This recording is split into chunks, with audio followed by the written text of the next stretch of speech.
Well, 2025 ended with the Barren County Trojanettes' first loss of the season. 49-47 of the championship game to Franklin Simpson in the South Warren Lady Spartan Holiday Bash. However, the Trojans ended 2025 winning the championship of the Logan County Holiday Classic with a 59-51 win over Raceland. And tonight, here in the new year of 2026, the teams are finally back home for the first time since December 18th as they host Warren East in a 15th District doubleheader.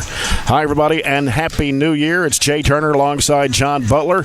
Luke Pritchard is our studio producer with BC Live providing live stream, and this is the Don Franklin Countdown to Tip-Off. Here in Game 1, Coach Piper Lindsay's Trojanettes played 5 games over the Christmas holidays, winning over Greenbrier, Tennessee at the Greenwood, Kentucky-Tennessee Classic and going 3-1 in the South Warren Holiday Bash. Barren County comes into tonight's game at 11-1 and 1-0 in district play with a 62-41 win over Allen County Scottsville. Warren East under Jenny Neville is 7-3 on the year.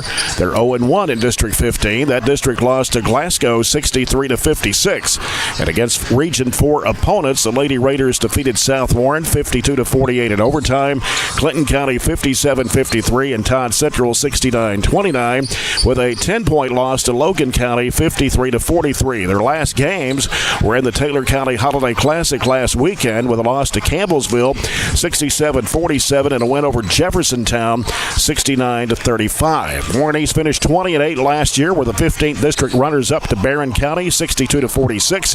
A 1-point loss to Metcalfe County in the Region 4 tournament 45-44. The Lady Raiders lost their top 4 scorers from last season in Kennedy and Madison Lawson, Lydia Jones, and Sam Carver. Barren County won all 3 meetings last year 47-37, 42-36, and 62-46. The Trojanettes lead the overall series going back to 2001, 31-2. Warren East only wins in 2008 by 3 points and 2024 by 8 points. Warren East has a young team this year with mainly juniors and sophomores, and this is a district game, and the Trojanettes, of course, John, they don't need to overlook this team despite being a huge favorite. No, absolutely. You never want to overlook your district opponents for sure. And plus, Barron's coming off a loss, their first loss of the season too. So I expect a really good effort. This year, I think it's pretty important to be the number 1 seed. They're not a ton. I think Barron's the best team in the district, but there's not a ton of separation between maybe there's a little separation between Allen and Glasgow. I think in the boys' district it's a little bit more even, except for the very bottom. But this is a brand new kind of Warren East team, and their record is better than I think a lot of people are going to give them credit for. 7-3. Which is a good record, and I think they played pretty well over in the Tedder County tournament. Mm-hmm. They lost to Campbellsville, but Campbellsville's got a good team. Yeah, they do. But they got a good player too. Is it Breland or Braylon? Braylon Wardlow. Braylon Wardlow. Yeah. She's her last 4 games, she's had 28, 22, 16, and 23. Mm-hmm. And so I have to think that one of the reasons why they played better lately is probably her improvement. Yeah, and she's averaging about 17 points a game. And they got Brooklyn Neville, who's the daughter of the coach, Jenny Neville, averaging in double figures at 10.5. Go back to the Franklin Simpson game. The Trojanettes just shot 35% of the field, 17-48. They were only 3 of 17 on 3-point shots. Shelby Bird had 23 in that game, but Franklin Simpson hit 9 threes behind Franklin Simpson's Allie Pennington 6 threes. And tomorrow, after tonight, Trojanettes have a game tomorrow in Bowling Green at the German American Bank Classic against Clarksville Christian, who has two Division I players who are 6'4". And so tomorrow could be, if not, the toughest challenge the Trojanettes have faced this year. That's okay. They need some challenges, and that's why, coming off the loss of Franklin, though it probably it's considered an upset, but still I think it's a really, really good loss. Barren has just not been in very many dogfights. They were in the dogfight at E-Town, which they came out on top 67-61. Other than that, it's been a lot of running clocks and a lot of 20, 25-point games, and I just don't think you get a lot better that way. And Franklin, the new kid out of Tennessee she's pretty daggone good. She's for real. And that game was close down the stretch, and give Franklin a lot of credit for pulling that upset off. But I do think that long term that will really, really benefit the Trojanettes. Yeah. Well, let's go over some keys to the game for a Trojanette victory here tonight, brought to you by J&J Sales. What the Trojanettes need to do to come out with a victory here, John, and go to 2-0 in the district. Yeah, I don't know if there's anything specific. I can tell you what I'd like to see. I'd like to see from the Trojanettes shoot the ball a little bit better from outside. And maybe a little bit more balance. Right now, Shelby's kind of carrying the load right now. You know, in the loss to Franklin, she had 23, and nobody else had more than 5. Right. And so, you know, we probably need to get a little bit more balance and kind of take some of that load off Shelby a little bit. So hopefully we can get good ball movement, play a little bit more inside out. I'd like to see some scores on the inside, maybe by you know, Hannah Bragg and Wilson and so forth, and just kind of create a little bit more balance tonight. But still have to be ready to play. But I think all in all, you know, Barren is a pretty heavy favorite tonight against Warren East. Yeah. Well, we've got more to come with the Don Franklin Glasgow countdown to tip-off. We're about 9 minutes away. Barren County, Warren East, here at home tonight. Bobby Steenberg in court, and we've got the doubleheader coming up for you here as we'll continue our coverage in 2 minutes. This is Barren County basketball on 104.7 FM and 1230 AM WCLU Sports.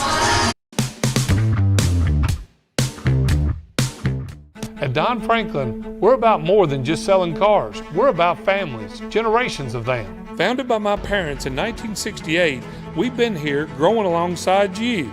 From the first family car to the newest model for the next generation, our values of trust, care, and commitment are in every handshake, every deal. With over 5,000 vehicles to choose from, check them all out at DonFranklinAuto.com. Don Franklin, driven by family.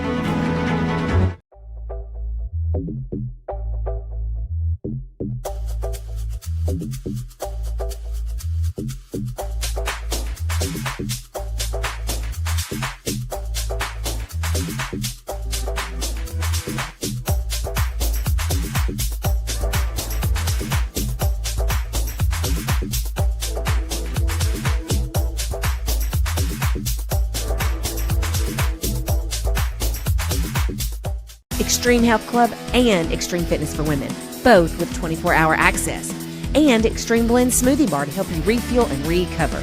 Over 8,000 square feet of weights in Extreme Health Club, and ladies only at Extreme Fitness for Women, including tanning beds, both with access to saunas, infrared saunas, and the 90-degree saline therapy pool.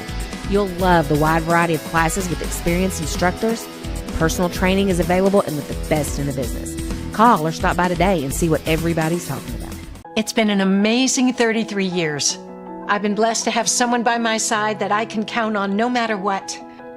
Like 3 years ago when I had that car accident, you really came through for me. So I just want to say thank you, Alan, for being my Farm Bureau insurance agent. Kentucky Farm Bureau, big on commitment. Oh, he's been great too. Warren East averages 57.3 points a game, and they shoot about 39% of the field. They've made 46 three-point shots this season so far, and that's about 29.5% from behind the arc. Not a very good free throw shooting team at 54.6%, and they average 33 rebounds a game. The Trojanettes are averaging at 62.3 points a game, and from the field they shoot 41.4%. They've made 69 threes this year. That's an average of about 6 a game. 60.5% of the free throw line. That stat needs to go up some. 33 rebounds a contest for Barren County. Lots of games tonight, and most of them are district doubleheaders. Glasgow hosting Allen County, Scottsville tonight, John, and that's over at Glasgow. District game in District 15. Yeah, Glasgow has played pretty. They're much improved from last year. They're scoring a lot better. I mean, their record is, they've won 3 or 4 games this year, and last year they took them the whole year to get to 3 or 4. So they're much more competitive this year. Allen's got the best player in Avery Morris, and Allen's just coming off getting to the finals of the LIS too. So it's a pretty quick turnaround for them. But I think Allen's got the advantage, so it would not surprise me at all if that game is close. District 14 tonight. Bowling Green at home against Warren Central. That's no contest. I mean, the Bowling Green district is probably as down as I can ever remember it. Yeah. But Bowling Green's the best team in that district, and Warren Central's really struggling again. Yeah. South Warren's at Greenwood tonight. That's a District 14 doubleheader. I guess Greenwood, but both teams have losing records, and both teams have struggled. And then the 16th, there's 2 games in the 16th tonight. Metcalfe County at Clinton County. Metcalfe should win that game. And Monroe hosting Russell County. Well, Monroe's played a lot better this year than people expected, and Russell County's okay. Nothing really jumps out, but I think Monroe will get that win. Yeah. And you look on the boys' side, Glasgow should be the favorite over Allen tonight, wouldn't you think? I would think, but when I saw Allen play Barren the other night, took a 3 by Weston Shelton. Weston Shelton to win that game. Yeah. So again, could be highly competitive. Clinton County and Metcalfe. Clinton would be the favorite on their home court, wouldn't you think? Heavy favorite. Yep. Monroe at home against Russell County. I think Monroe County's playing really well right now. They on the are. boys' side. They got a lot of experience. A lot of players who've played a long time is back. So I think Monroe will be pretty good, especially at Monroe. Warren Central boys and Bowling Green. Well, I mean, that's Central is probably the favorite there. Yeah, it's normally a marquee game, but Warren Central is Bowling Green's a little down for Bowling Green, and Warren Central probably one of the top 15 teams in the state. Yep. Greenwood boys and South Warren. Close. That could be an interesting game Should right be a there. Good game. That's right.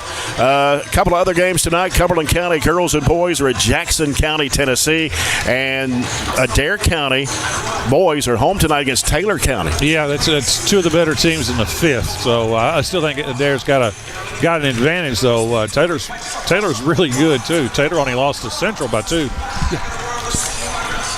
Yeah, Taylor's got of course, Adair's got the 2 transfers that are the 2 leading scorers, I believe. And but Taylor's got the transfer from Greene County. That's true. Yeah, Cooper Stone. Who averages like 20, 21 points a game. So right. Should be a good ball game. Yep.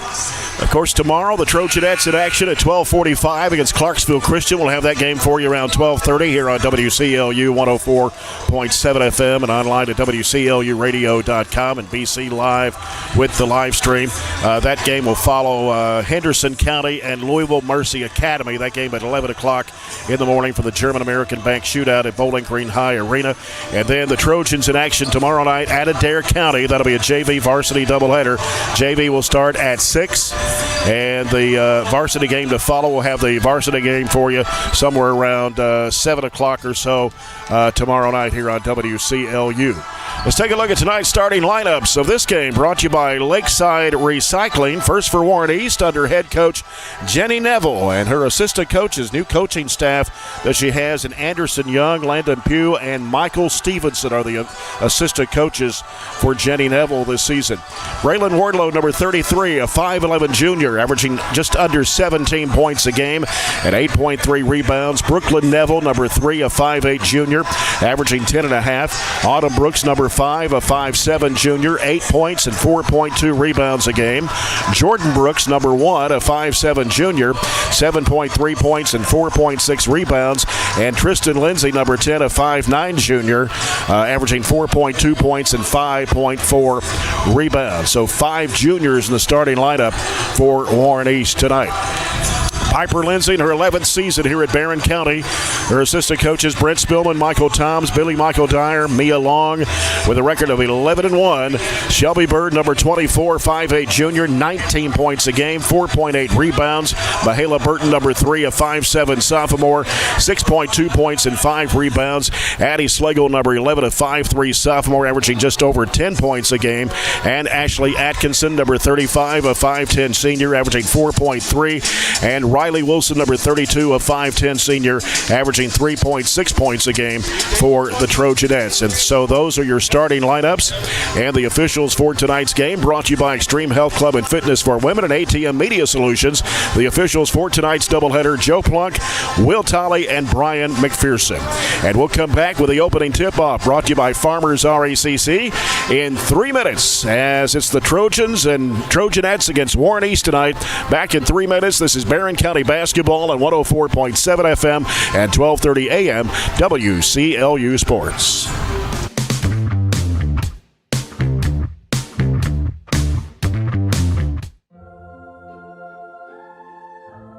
growing up is realizing that everyone who told you to eat your breakfast when you were little was actually eating this for breakfast.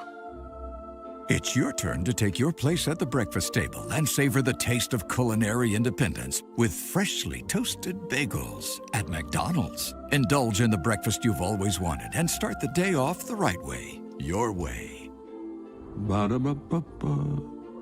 Our dental health plays a vital role in our overall health. Practicing good dental hygiene is especially important for children. When was your child's last checkup? Riley Dental Group is invested in making sure you and your family have the healthiest smile possible. They understand a dental visit may prompt anxiety or nervousness, but Dr. Riley and his team offer a variety of solutions, including a comforting and friendly visit from Bennett, their therapy dog. Call Riley Dental Group for an appointment, 651-5939. Mow, dig, haul, trench. The reliable Kubota BX Series subcompact tractor is highly capable. A smooth hydrostatic transmission makes for easy operation and versatile attachments that help you handle the job. The Kubota BX Series is the #1 selling subcompact tractor in the U.S. Talk to your Kubota dealer to schedule a demo. Your local Kubota dealer is J&J Sales on the corner of West Main and Reynolds Road in Glasgow. CRTC.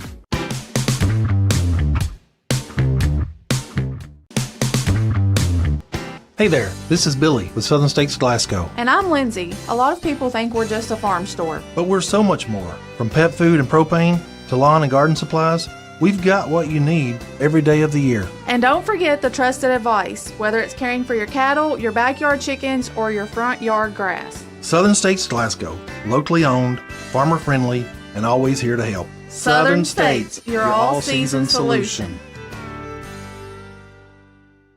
When trying to find a bank that satisfies, everyone wants more of this. But where do you go to find great savings and friendly service all in one? A Kasasa account at the People's Bank. Kasasa accounts offer high interest, cash back, and automatic savings growth. Whether you open a Kasasa Cash, Kasasa Cash Back, or Kasasa Saver, your earnings will be through the roof. Come see the People's Bank in Cave City or Glasgow and see the difference in savings and service. Qualifications, rules, and limitations apply. Rates, rewards, and restrictions may vary by account. Contact the People's Bank for details. Member FDIC.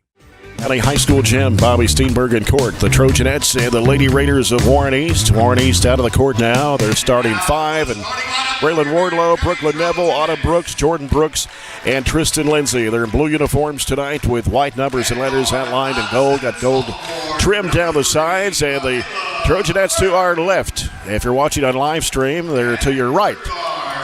As we're opposite the camera on the other side of the floor.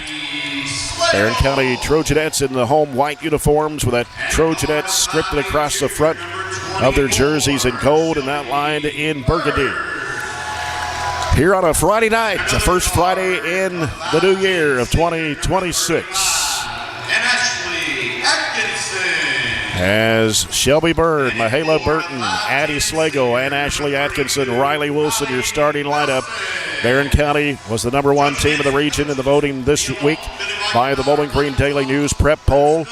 Now look for Franklin Simpson to move up from that #5 spot, maybe the #2 this next week. Yeah, I think that'd be fair. Yeah. So Cumberland County was second, Allen County, Scottsville third, Monroe fourth in the last poll that came out last week.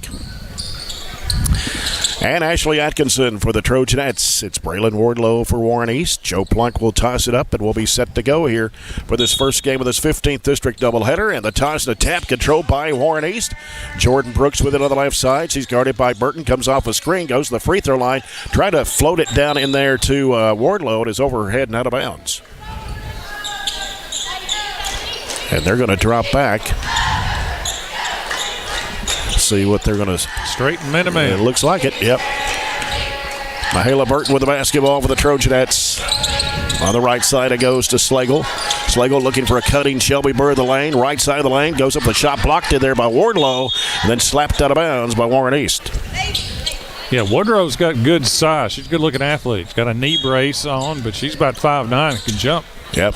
Easily got the toss. Go inside. Here's Bird turning, spinning, dumps it off underneath to Wilson, and she puts it up and in. That's a great pass by Shelby Bird. Not many girls can make that pass. Jump in the air and then last second dish it down. Right. Some pressure here by Barren County, but Warren East gets it in front court. Stolen away. Shelby Bird out in front of everybody in for a right-handed layup. Good. Yeah, those are killer turnovers. Live ball turnovers that lead to layups. 4-0 Trojanettes here. We played 52 seconds of the opening quarter. With it in the backcourt is Jordan Brooks, and almost threw it away. Had to go chase it down there was Lindsay.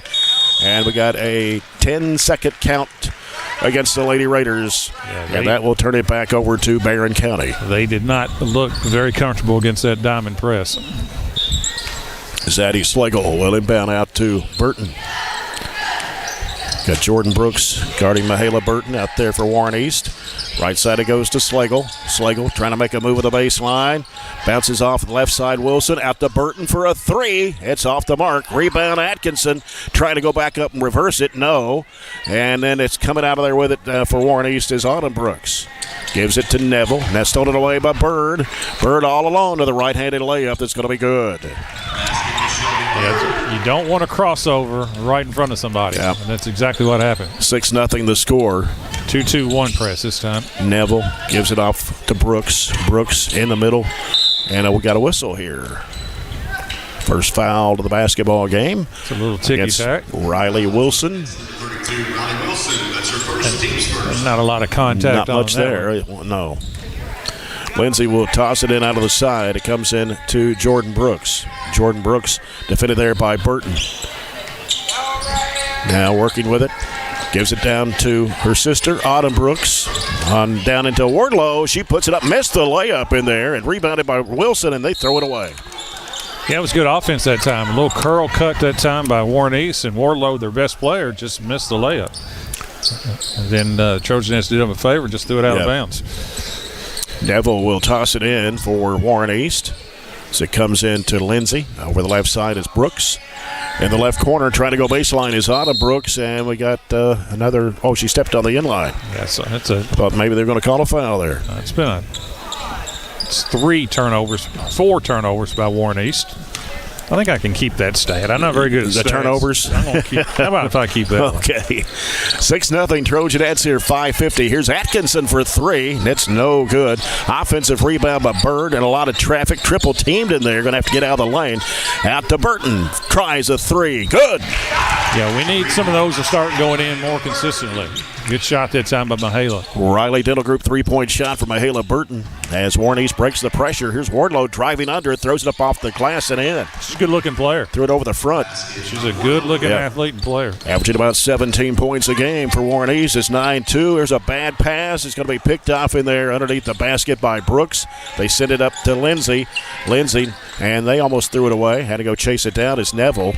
Neville here on the near side. Back in the corner now to Brooks. They go down into Wardlow. Slapped away. And Wardlow tried to throw it off of Atkinson, but it was already out of bounds. I like that post defense better that time. We were not behind and kind of contesting that one and caused that turnover. Mm-hmm.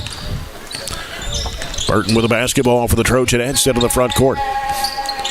Burton out top with it. And goes off left, hands it to Atkinson. Throws up a little runner. It bounces off, rolls in. Hit the back of the iron. Tapped around in there and fell through. Atkinson gets her first 2 points of the game. It's 11-2. Wardlow puts it up, no good, but a foul. And it will be on Burton. Her first, team second. That was a better job that time of Warren East attacking a press that time. You know, if somebody's going to press you, the only way to get that team out of the press is you got to attack it. And that's a better job that time by East. Wardlow for 2 shots. The first one is up and good. I think she shoots 60% for the year. Yeah, 47 of 78. Only made 1 3, so she's more of a slasher and a driver. Second shot on the way. It's too strong. And Atkinson clears out the rebound. Good box out. Yep. It's Burton in the front court. 11-3 the score. Trojanettes lead it. 4:33 to go. First quarter. Burton with the ball. Working out front with it. And it's Bird. Coming off the screen. Slagle a 3. No. Long rebound. Got to be taken in there by Jordan Brooks. And here's Autumn Brooks.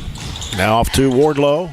Right side to Lindsay. Lindsay fires it down into Wardlow. Puts up the shot. Good off the window. Tough shot. That's good help side defense as well. She just made it. She has all 5 points for Warren East as we played half of this first quarter. 11-5, Trojanettes lead it. And the ball slapped out of Atkinson's hands by Neville as Hannah Bragg and Addison McFall check into the Trojanet lineup. McFall, a 5'4 senior, averaging about 6 points a game. Bragg, a 6'2 senior, averaging about 4.5 points and 6.7 rebounds. Shelby Bird gets it in the corner. Bragg dumps it down into Atkinson. Atkinson trying to work around a defender. Threw it inside there to Bragg, and she goes up in a foul on Warren East. And number 33, that will be on Wardlow, her first foul of the quarter against the Lady Raiders. Hannah Bragg is at the line for 2 shots. First one is on the way. Good. Bragg was 13 of 25 before that shot. About 50%. Second shot for Hannah Bragg. It's on the way, and she got them both. 13-5, Trojanettes, 3:53. Full court pressure here. Wardlow jumps it up court to Brooks. And a pass underneath there to Neville. Throws it up, no. Put back up and in on the left side by Autumn Brooks. 13-7. Addie Slagle with the basketball. Trying to work one-on-one against a defender. Steps back to the free throw line, and McFall fires a 3. It comes off. Ball hits the floor, taken by Jordan Brooks for Warren East. Jordan Brooks back and forth, gets it across the line. Change over dribble, top of the key, left side. It's a 3. It is no good by Neville. And the rebound to Shelby Bird. Trojanettes into the front court. Bird on the left side, drives the basket, offered it, gets the defender. Got it back, put it up, and no good but a foul. And maybe on Wardlow. If it's on Wardlow, that's her second. It will be, and no, they put it on 10. That's Lindsay, her first, and the team's second. And that's going to put Shelby Bird at the free throw line, a 70% shooter on the season, and the first of 2 short. Yeah, Shelby actually shoots a pretty high percentage from 3, 42% from 3. Yeah. She's probably, by the end of the year, she'll shoot about 75%, I'm guessing, from the free throw line. Kaylee Jones, a 5'9 sophomore, number 11, comes in for Tristan Lindsay. Missed both of those off the front of the rim. Rebound, Warren East. With it is Autumn Brooks. Jordan Brooks driving left of the lane. Wardlow fakes a 3, moves in for a little baseline shot. It's going to come off. Hannah Bragg with a rebound. Outlet pass to McFall. McFall will slow it down. Throws it over to Bird on the right side. Bird trying to go one-on-one, but kicks it back out to McFall, top of the circle. McFall on the dribble, back right side, Atkinson. Atkinson sends it over to Slagle. She's open. 3-point shot is no good. And the rebound slapped over to Brooks. Heaves it up court now to Neville.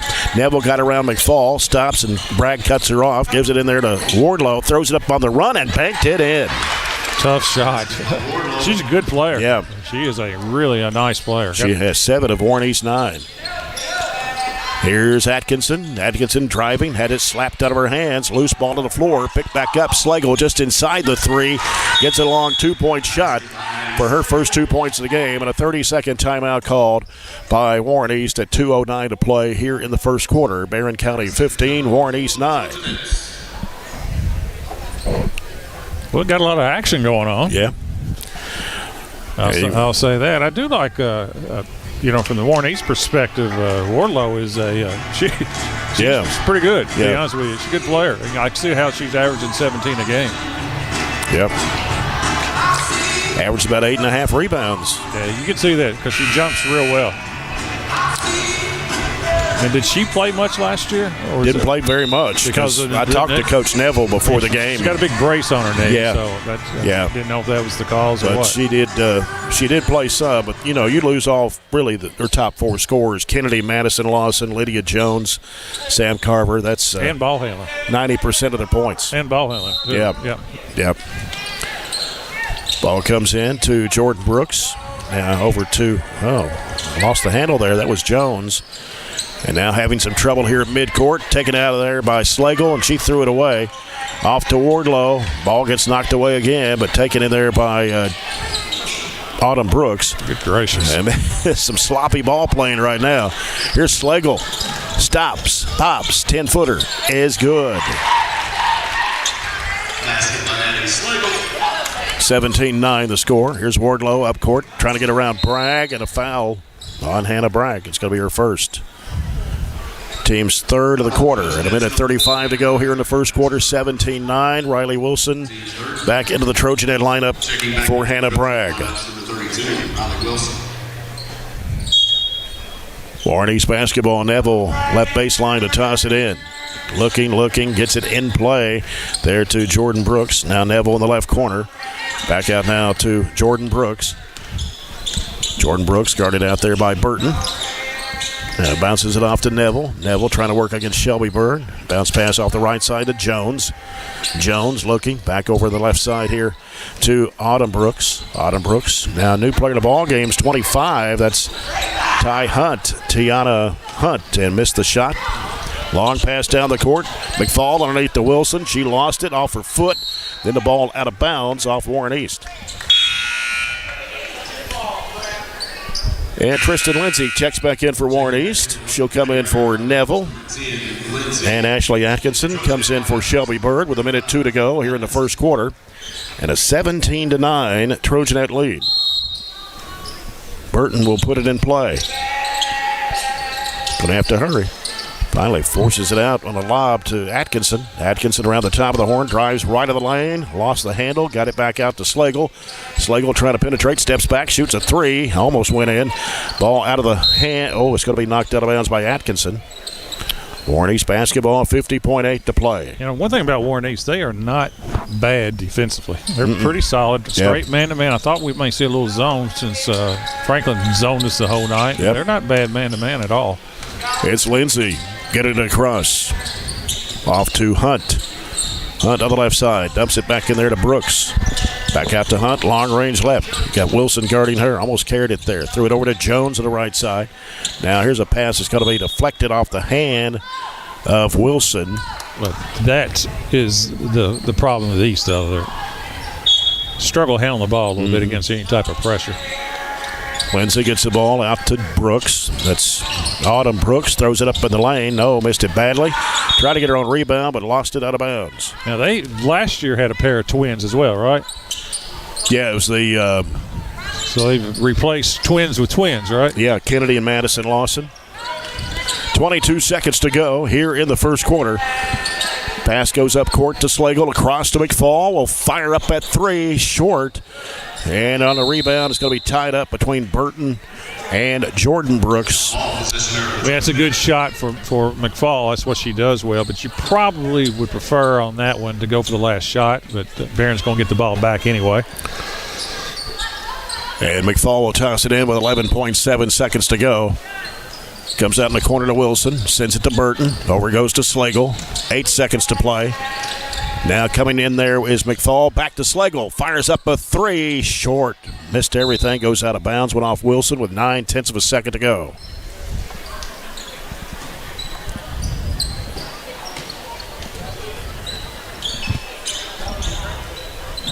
Warren East basketball. Will be Lindsay to toss it in. Gets it in play, and that will about do it right there for the first quarter. 17-9, Trojanettes leading Warren East after one period of play. We'll be back in a minute.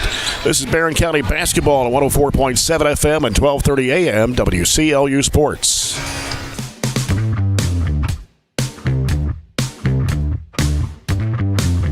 You injured yourself playing in sports services.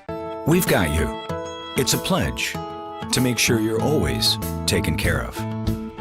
A pledge that Farmers RECC honors each and every day. When it comes to keeping things running smoothly or getting them back on track when they're not, we've got you. Always. Farmers RECC is a Touchstone Energy Cooperative, your source for power and information. We go to quarter number 2. Jay Turner with John Butler here at Barren County High School. Bobby Steenberg in court. Trojanettes 17. Warren East 9. Our first quarter was brought to you by Raphael Sports Bar as we enter quarter number 2, which is brought to you by CRS Construction. It's Warren East basketball to start the second period. Ball comes into Jordan Brooks. Brooks works against Mahala Burton. Brooks gives it off, knocked away by Atkinson. Atkinson takes it down, bounces it off underneath to Burton, and she puts it in. That's a good pass by Atkinson. Perfect 2-on-1. Turnover number 7 for Warren East. 19-9. Wardlow in a hurry all the way to the hoop, lays it up and in. Just took it down the side and then just exploded for the layup. 19-11. Hannah Bragg starting the second quarter for Barren County. Hands it off to McFall. McFall has it knocked away and stolen by Wardlow. Gets with the basketball to Neville. Neville into the front court with it. Neville almost walked. Gives it off to Wardlow. Works it inside. Throws it off the right side. Brooks fakes, drives, throws it up on the run, and banked it in. That's a nice little shot fake that time. Jordan Brooks makes it a 19-13 ball game. 1 minute gone here in the second quarter. Atkinson gives to Bragg. Free throw line shot. No good. Rebound in there by Shelby Bird. Puts it back up. No. Ball slapped out of bounds by Warren East. Trojanettes will keep it underneath.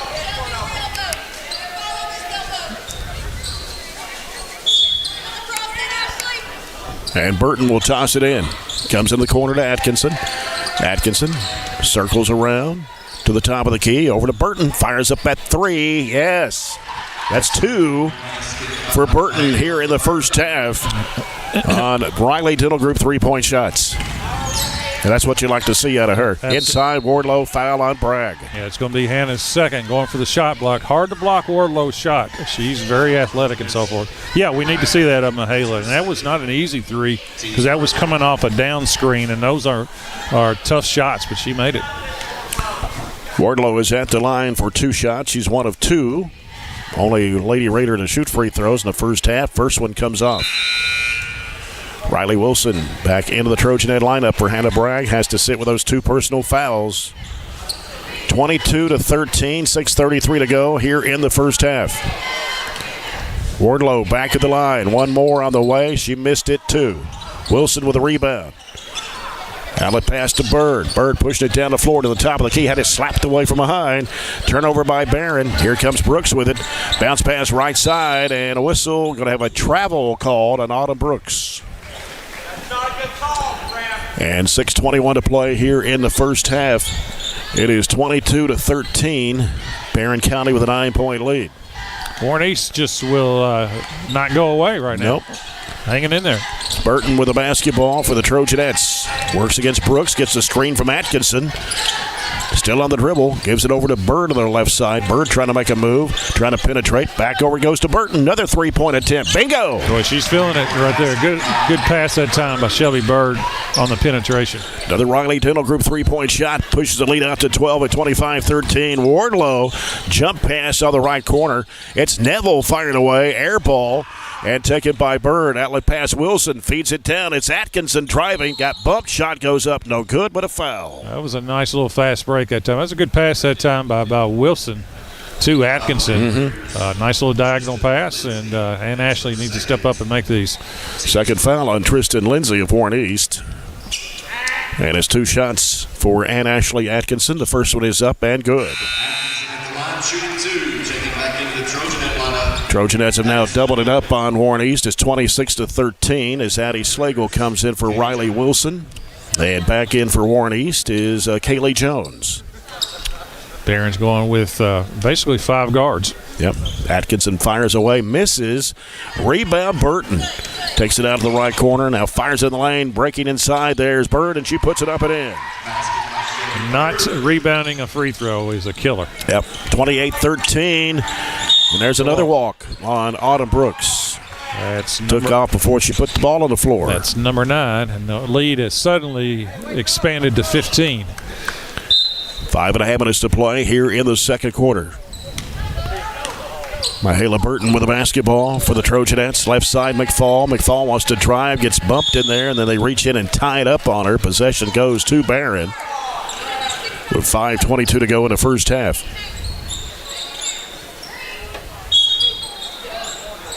And Bird, left of the bucket, goes into Burton, turns in the lane, puts it up, no good, too strong. Got her on rebound, then reached in. Was Jones, tied up. It'll go to Warren East. Jones gets the ball in play. It's Autumn Brooks. Gets it in front court, feeds it off to Wardlow. Wardlow trying to make a move down the lane, throws it off the left side. Brooks drives in, lost the handle, and that's going to go off of the Trojanettes, out of bounds.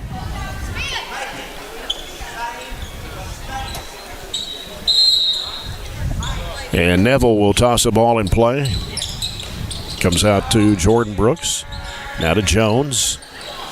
Jones covered up there by Bird. As they bring it back out, it's Jordan Brooks. Jordan Brooks dribbling with the left hand, reversing back to the right. Gives it to Autumn Brooks. Autumn Brooks now gives to Wardlow, top of the circle, fakes, drives against Atkinson, jump stop, throws it up, and it comes off. Ball tipped around, taken by Burton.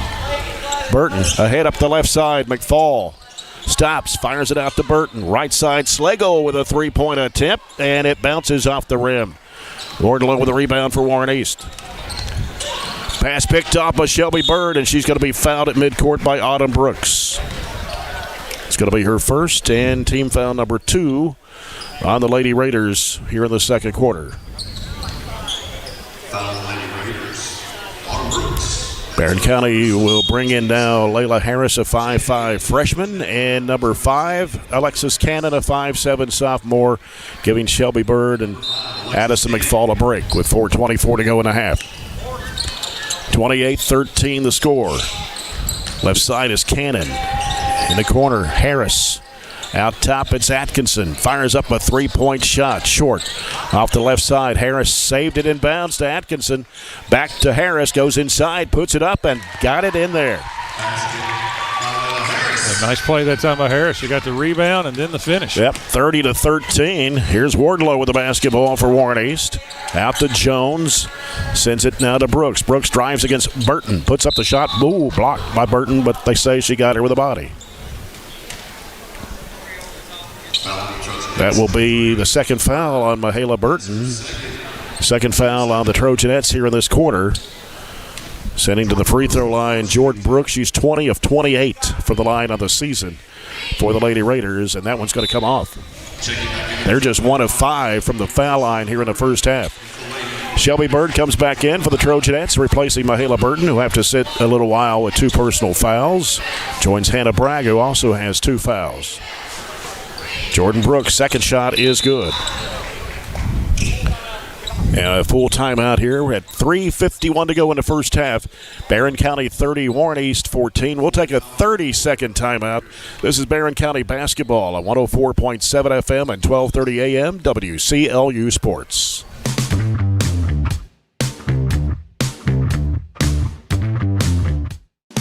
At Don Franklin, we're about more than just selling cars. We're about families, generations of them. Founded by my parents in 1968, we've been here growing alongside you.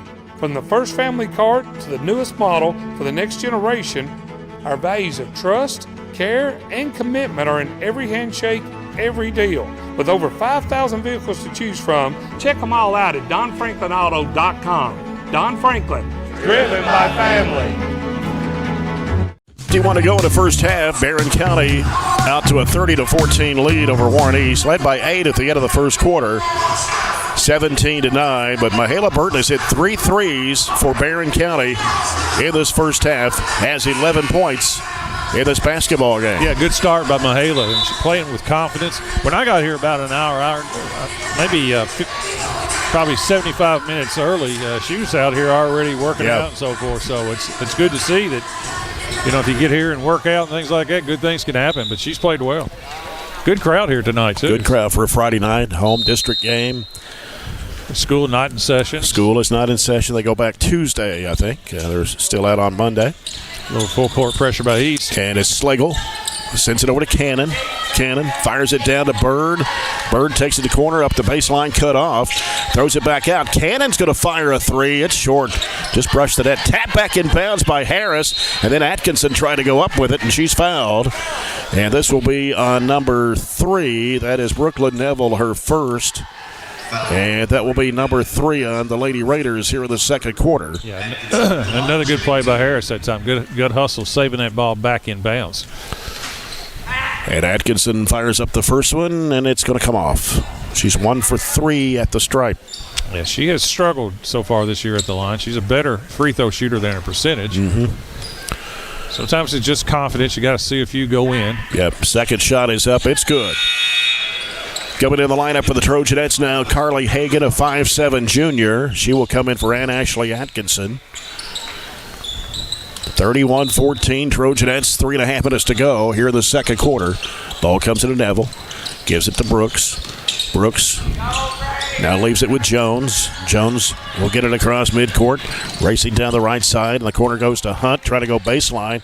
Got around with a reverse up and in. Yeah, got around Hagan on the baseline and took it in for a reverse layup. I was going to say, not an easy layup either. Shelby Bird, top of the key, driving, spinning, in the lane, up and under, puts it up. Looked like a foul there, but no call on that one. And saved in bounds right on the end line by Hunt. Here comes Wardlow up against Hagan, shot it too hard. Rebound comes off to Harris. She'll give it to Slagle. Slagle when trying to go up in there against Hunt, and Hunt takes it away from her. Here's Jordan Brooks with the basketball. Jordan Brooks bounces off to Wardlow. Shoots over Bird. It's no good. Rebound off to Slagle. Slagle on the left side. Off to Harris. Harris drives in, throws it up, and got it to drop in.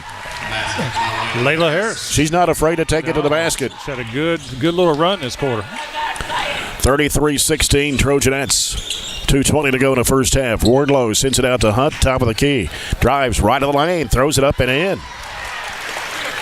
It's her second straight. Good drive that time by Hunt. And it's 33-18.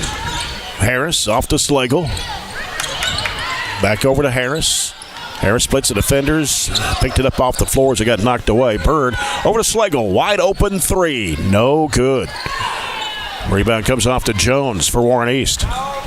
Jones has it deflected by Bird in the hands of Cannon. Cannon, and then has it tapped away by Wardlow. Turnover by Barren, and we're going to have Neville underneath against Slagle, and she blocks it out of bounds.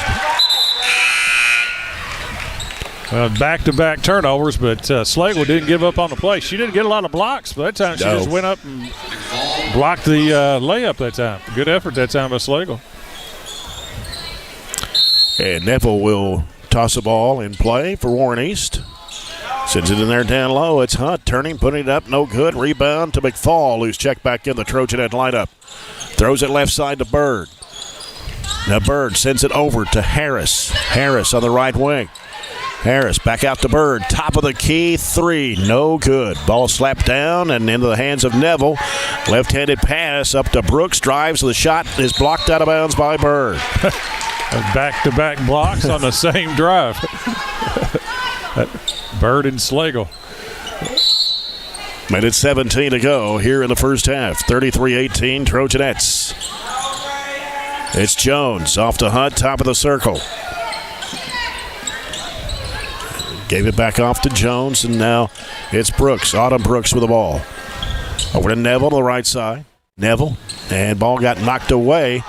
And McFall has it for the Trojanettes. Got a 4-on-2 break. Pulls up a little 8-footer. Banked it up, no good. Wilson back up, no good, but a foul on Warren East, sending Riley Wilson to the free throw line for two. The foul is on Warren East. Autumn Brooks, her second, team's fourth. I like the shot that time by Addison. That was a pull-up jumper about 6 feet. That was the right decision. Just missed it. Too many times now players are trying to draw fouls and make contact rather than just a little pull-up. Mm-hmm. Riley Wilson was only 5 of 16 from the foul line, according to the stat sheet. And she makes that one for a Matt London, Kentucky Farm Bureau free throw. Barren County is just 4 of 8 from the line so far in the first half. Second shot is no good. And a ball saved in bounds, but Harris grabs it, and she is going to be fouled. Yeah, it's a cardinal mistake by Warren East. You don't save the ball underneath your own basket. Foul is on Hunt. That is her first. That's 5 on Warren East here in the second quarter. So that will send freshman Layla Harris to the free throw line for 2 Matt London free throws. The first one is good. She's got the makings of a really good guard. Yes, she does. Strong, plays with no fear, freshman. Yep. One more for Harris on the way, and it's going to hang and come off of there. It's all over the rim, but just would not go down. 35-18, 46 seconds to go here in the first half. So the ball comes out to Jordan Brooks. Takes it right side against Harris. Bounces out to Jones. Jones goes around the left side. Bird takes it away from her. Shelby Bird on the run. To the basket against Neville. Puts it up. She got fouled. Got the basket anyway.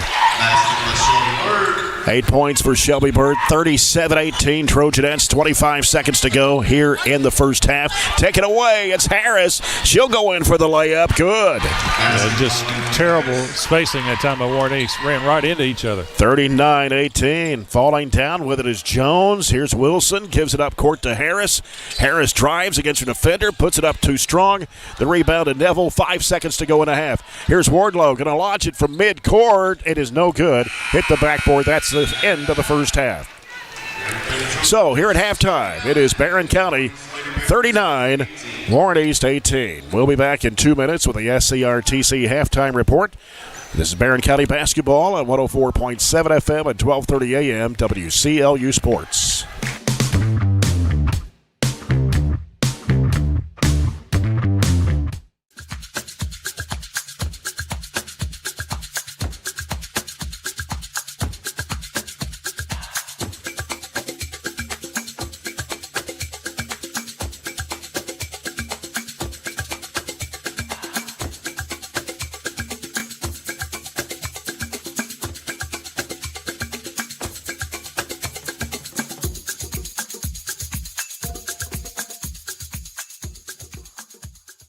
Are you looking for high-quality, cost-effective, and highly visible advertising? At ATM Media Solutions, we offer large-scale marketing with ease. We have 4 LED billboard locations: Highland Pharmacy and Sonic, the intersection of 31E and Trojan Trail, Highway 90 East, Burkesville Road, and our newest location in front of Gondolier. Call 270-629-4542 to get a quote today. ATM Media Solutions. Advertise with ease. It's been an amazing 33 years. I've been blessed to have someone by my side that I can count on no matter what. Like 3 years ago when I had that car accident, you really came through for me. So I just want to say thank you, Alan, for being my Farm Bureau insurance agent. Kentucky Farm Bureau. Big on commitment. Oh, he's been great too. Growing up is realizing that everyone who told you to eat your breakfast when you were little was actually eating this for breakfast. It's your turn to take your place at the breakfast table and savor the taste of culinary independence with freshly toasted bagels at McDonald's. Indulge in the breakfast you've always wanted and start the day off the right way, your way. Ba-da-ba-ba-ba. Our dental health plays a vital role in our Time of the first game of this 15th District doubleheader. Barren County Trojanettes leading the Warren East Lady Raiders by a score of 39-18. Jay Turner with John Butler with the SCRTC halftime report. Warren East trailed Barren County at the end of the first quarter is 17-9, and then the Trojanettes outscoring Warren East 22-9 in that second period. For the Lady Raiders in the first half, they had 8 field goals, 2 of 6 from the foul line. Braylon Wardlow has 9, half of the points for Lady Raiders on 4 baskets and 1 of 4 from the foul line. Autumn Brooks with a 2-point basket. Jordan Brooks with a basket and 1 of 2 from the foul line. And Tyleonia Hunt had 2 baskets in that second quarter for 4. Brooklyn Neville started the ball game along with Tristan Lindsay. They did not score in the first half. And Kaylee Jones saw action but did not score in the first half. Trojanettes had 15 field goals in the first half. 3 of those were 3-pointers, all by Mahala Burton. Trojanettes only shot 50% for the foul line, though, on 6 of 12. And Burton leads the scoring for Barren County here in the first half with those 3 threes and a 2-point basket for 11. Shelby Bird with 4 baskets, 0 for 2 from the line for 8. Couple of field goals for Addie Slagle, 4 points. And Ashley Atkinson, a basket and 2 of 4 from the foul line for 4 points. 2 free throws from Hannah Bragg. And Riley Wilson with a field goal and 1 of 2 from the line for 3 points. Addison McFall along with Carly Hagan. Alexis Cannon saw action but did not score. But Layla Harris came in off the bench. The 5'5" freshman scored all 7 of her points in that second quarter on 3 baskets and 1 of 2 from the foul line.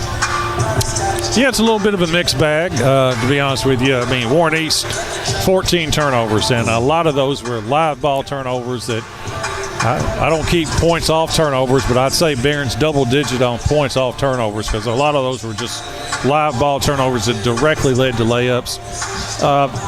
It's kind of hit or miss. I can't tell.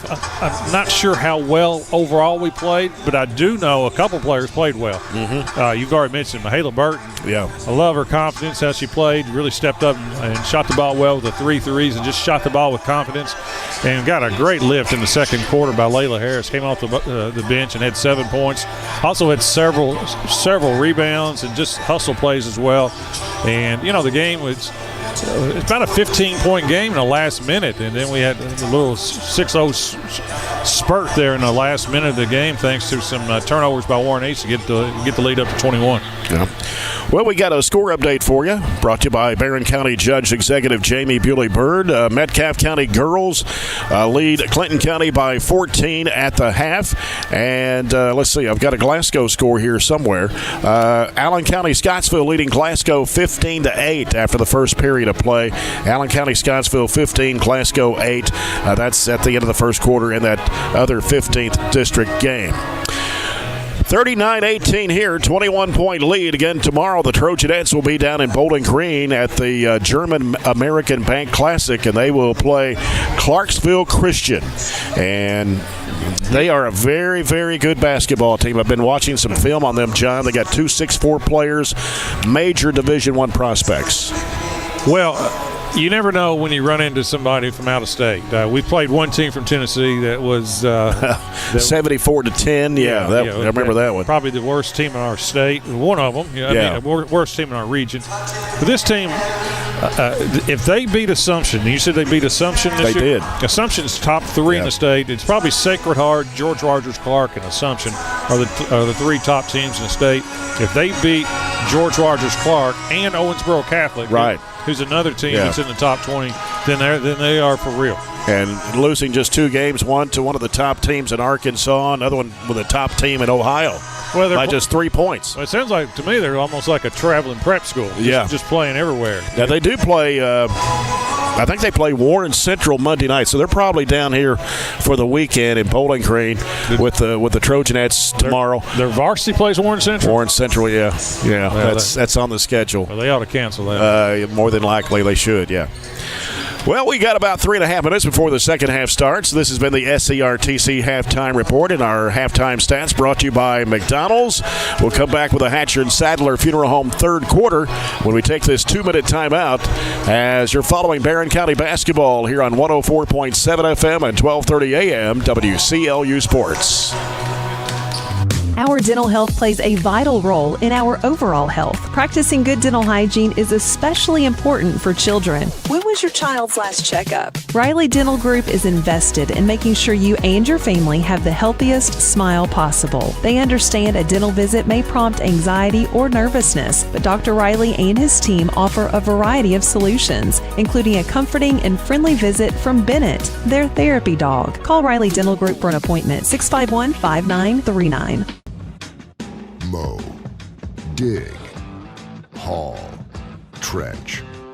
The reliable Kubota BX Series subcompact tractor is highly capable. A smooth hydrostatic transmission makes for easy operation and versatile attachments that help you handle the job. The Kubota BX Series is the #1 selling subcompact tractor in the U.S. Talk to your Kubota dealer to schedule a demo. Your local Kubota dealer is J&J Sales on the corner of West Main and Reynolds Road in Glasgow. CRTC.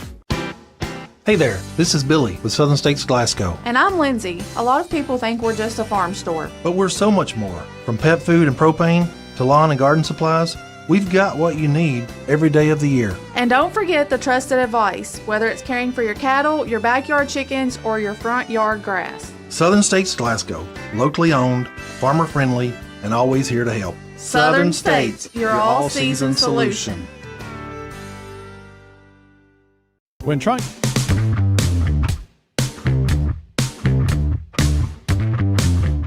find a bank that satisfies. Jay Turner with John Butler back at Barren County High School Trojan Gym and Bobby Steenberg at court. Trojanettes 39, Warren East 18. And as far as the foul situation there in the first half, first for Warren East, it was Tristan Lindsay and Autumn Brooks who picked up 2. And for the Trojanettes, Mahala Burton and Hannah Bragg had 2 apiece.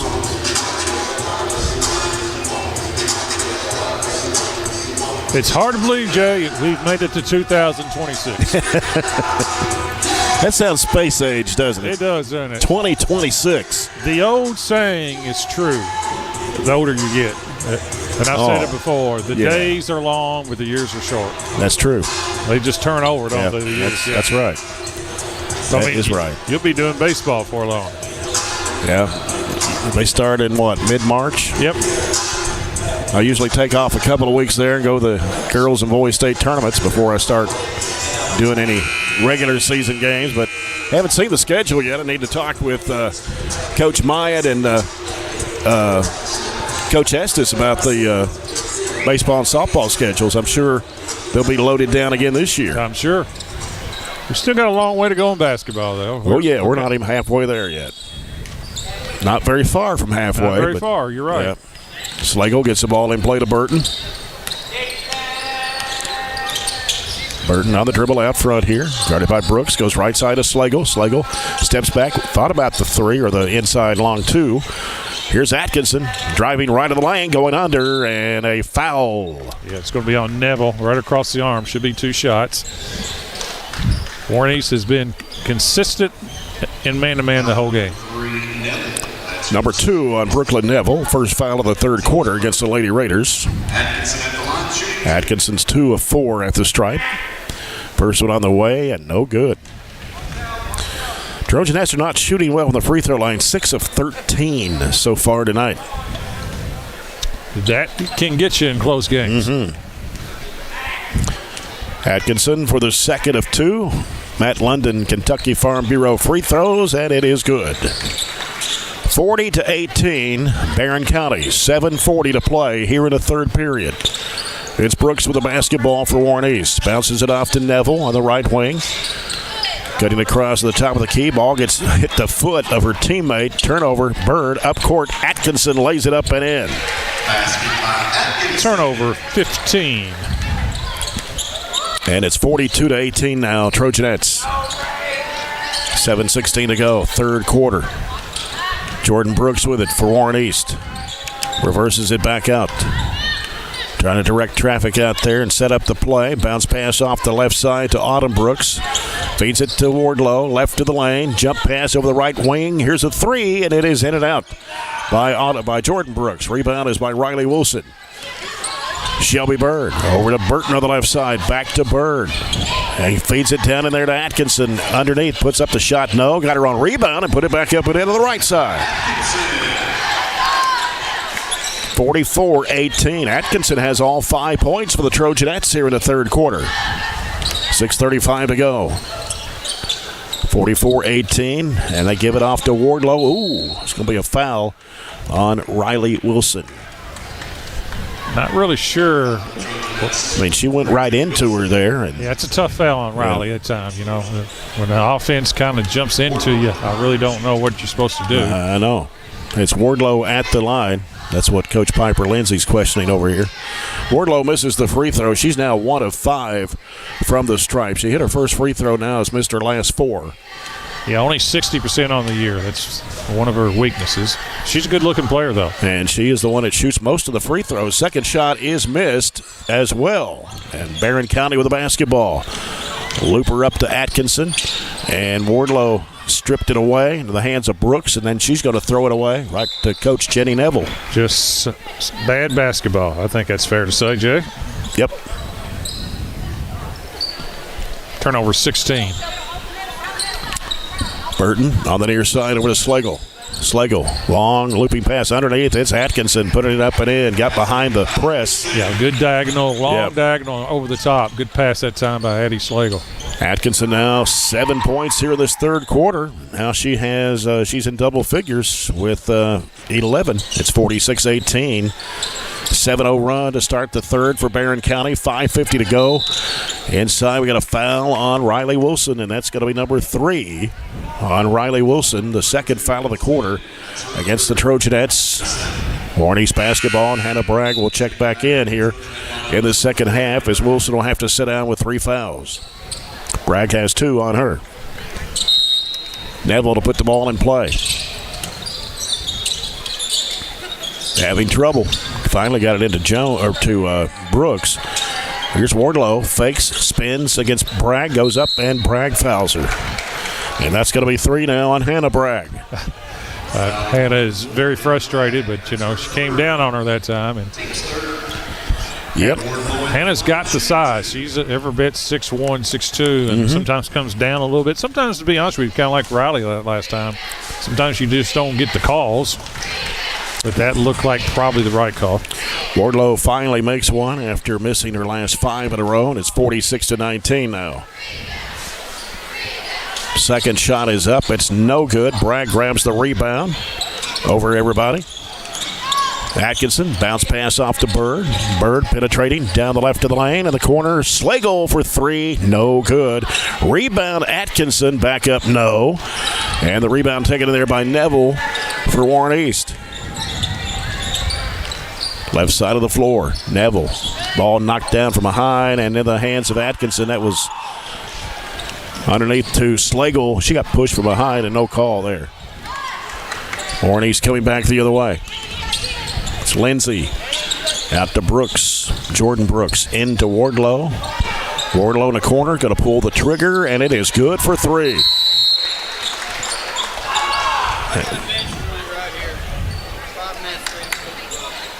Bench warning against Warren East. 46-22. I would have got 100 bench warnings for that.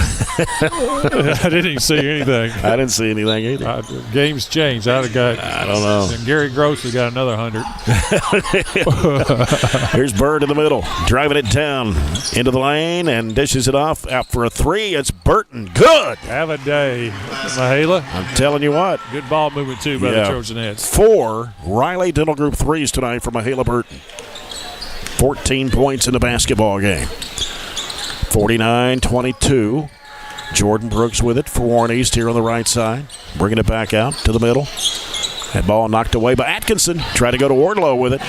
Atkinson picks it up, hands it off to Bird. Bird driving. Underneath it goes to Bragg. Puts it in and draws a foul. That could be our play of the day right there. And put that one on the instant replay. Glasgow Electric Plant Board instant replay.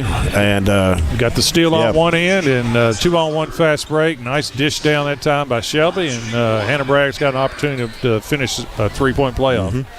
A foul on Tristan Lindsay, her third, and an old-fashioned 3-point play, and a free throw, and a Matt London Kentucky Farm Bureau free throw for Hannah Bragg. Pushes the lead out to 30, the largest of the night at 52-22. Yeah, Warren East, their turnovers is just, 18 doesn't sound bad. It's not real good with 4 minutes left in the third, but they've made so many live ball turnovers that's just led directly to layups. Yep. On the other end. And feed it down to Wardlow. Dribbles it out toward the corner. Now she's picked up her dribble. Got Atkinson really putting the pressure on her there. Gives it out now to Hunt, who's back in the game. Trying to dish it back out there to Jordan Brooks. Jordan Brooks goes off a screen in the corner to Neville. Neville dumps it back down there to Hunt and has it stolen away by Burton. Feeds it up court, Atkinson. Bounce past the middle, Bird. Bird turns, hands it off to Slagle. Slagle throwing it up, had it partially blocked. Got her on rebound back, though, and gives it right back to Bragg. Fires up an 8-footer that's no good. Slagle on offensive board, triple teamed. Back to Bragg, over to Burton. In the corner, Atkinson for 3. No. Taken in there by Jordan Brooks for Warren East. Driving it right of the lane, throwing it up on the run. No good. Bragg with a rebound. Down to 3:15 to go here in the third quarter. Here's Bird going underneath. Has the shot blocked, but a foul. And I'm not sure who they're going to put that one on. Warlow, I believe. Is it on Neville? It's to Neville, okay. Number 3 on Brooklyn Neville, 3 on Warren East here in the third quarter. Shelby Bird at the line, 0 for 2 tonight. First one is up and bounced off and in. She hasn't gotten the ball over the front part of the rim. Yeah. First two were short, and that hit the front rim. Kind of spun over in. Used a little bit more legs. Yeah. 53-22. Good Addison McFall, Layla Harris in the ball game for Barren. Second shot good that time on the Matt London free throw. Now she's made her last two in a row, and it's a 10-point game for Shelby Bird now. And it's 54-22. Jordan Brooks driving to the left, hands it off to Autumn Brooks. Autumn Brooks trying to split the defenders, walked with it, no call. Now they give it out to Hunt. Hunt driving right of the lane against Bragg, puts it up and in. She has had 3 driving layups for her 6 points. Yeah. In the corner, Bird fires for 3. Swish! There you go. Good secondary break that time. Got the ball down real fast. Nice 3 that time by Shelby. 57-24, Barren County, 2:35 to go in the third. Here's Wardlow with it, top of the key. Thought about the 3. Gives it off the right side to Jones. Jones back in the court now. Hands it off to Brooks. Brooks feeds it back to Hunt. Hunt drives in, throws it up over the rim. And taken in there by Harris. Had it smacked out of her hands, out of bounds.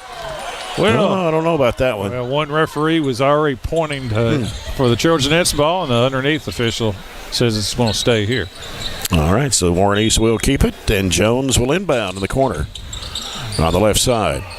Tipped away and stolen by McFall. Ball doesn't lie, does it? Nope. Fires it off to Bird. Bird goes under, lays it up and in. That's 35. Is that running clock? That should be running clock now.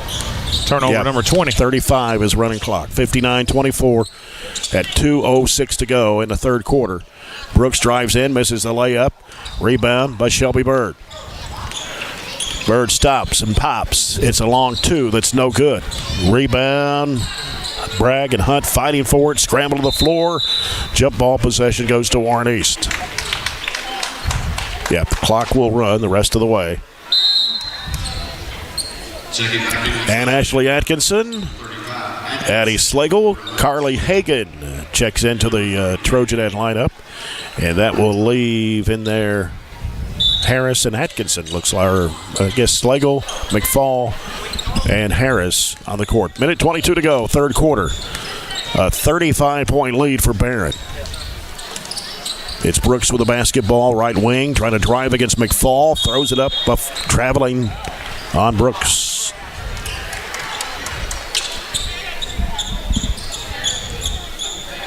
One minute to play in the third quarter. Harris into the front court with it for the Trojanettes. Sends it off to Slagle. Around the horn left.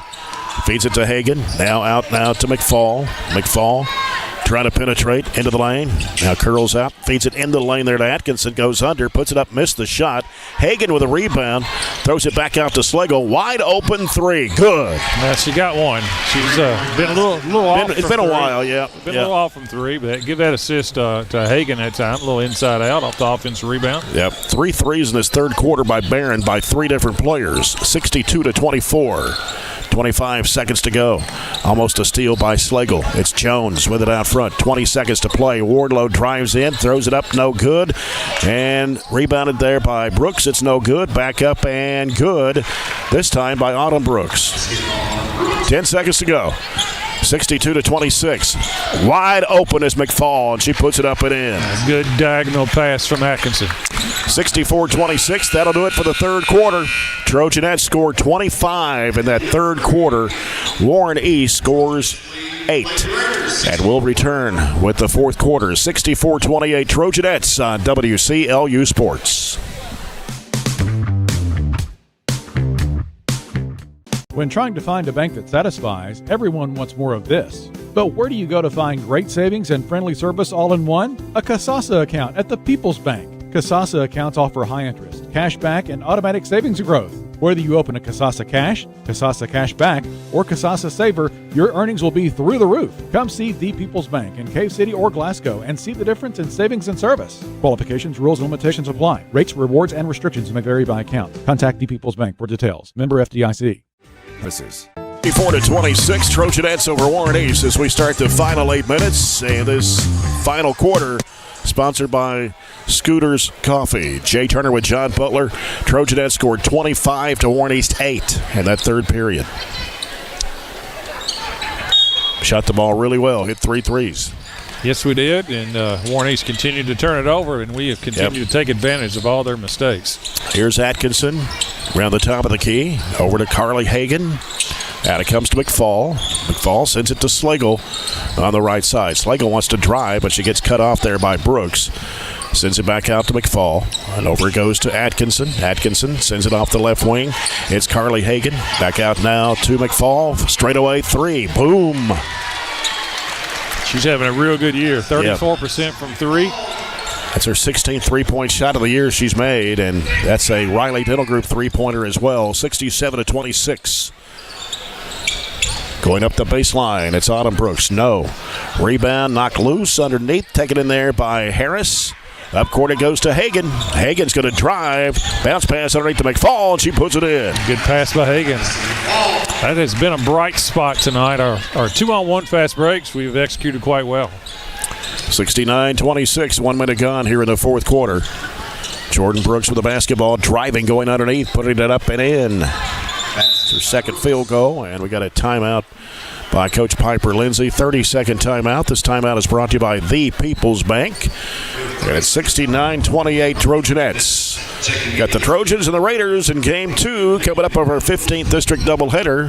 How many years has East been in this district? 5 now? Has it been that long? Or I guess it has. It's been, I don't know. I'm just trying to recall.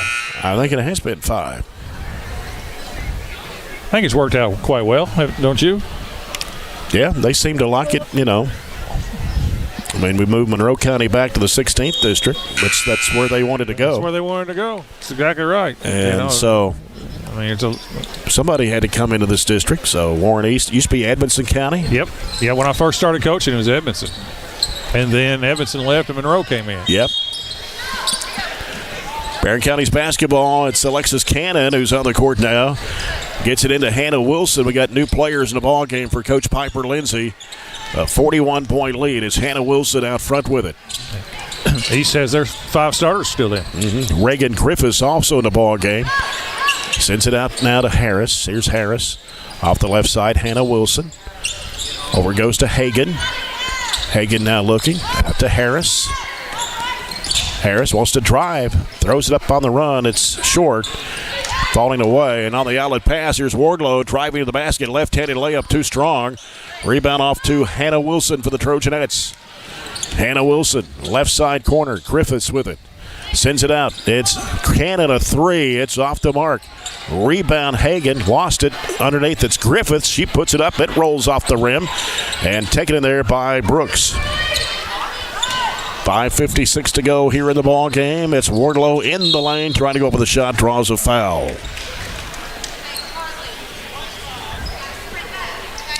Foul is on Alexis Hagan. Or Cannon, excuse me. Her first. Team's first to the fourth quarter. At the line is Wardlow for 2.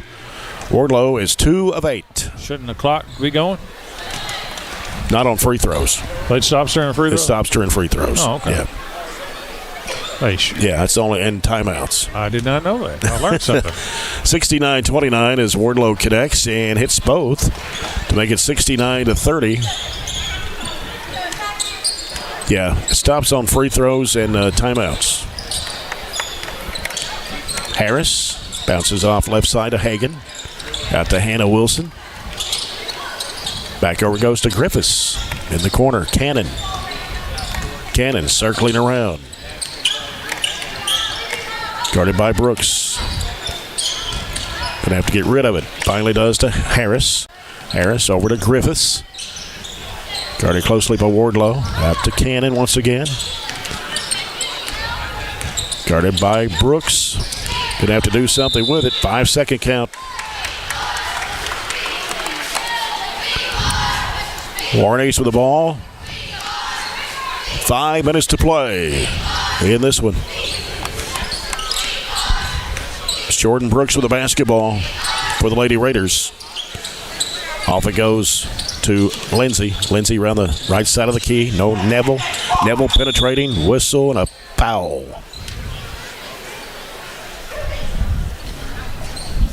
That's on Cannon. Well, the clock is stopping, Judge. Well, it shouldn't stop. But now I guess it will with a timeout. 4:45 to play at 69-30. We'll take a 30-second timeout. This is Barren County basketball on 104.7 FM WCLU Sports.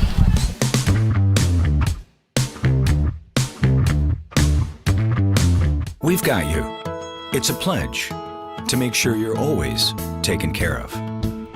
A pledge that Farmers RECC honors each and every day. When it comes to keeping things running smoothly or getting them back on track when they're not, we've got you. Always. Farmers RECC is a Touchstone Energy Cooperative, your source for power and information.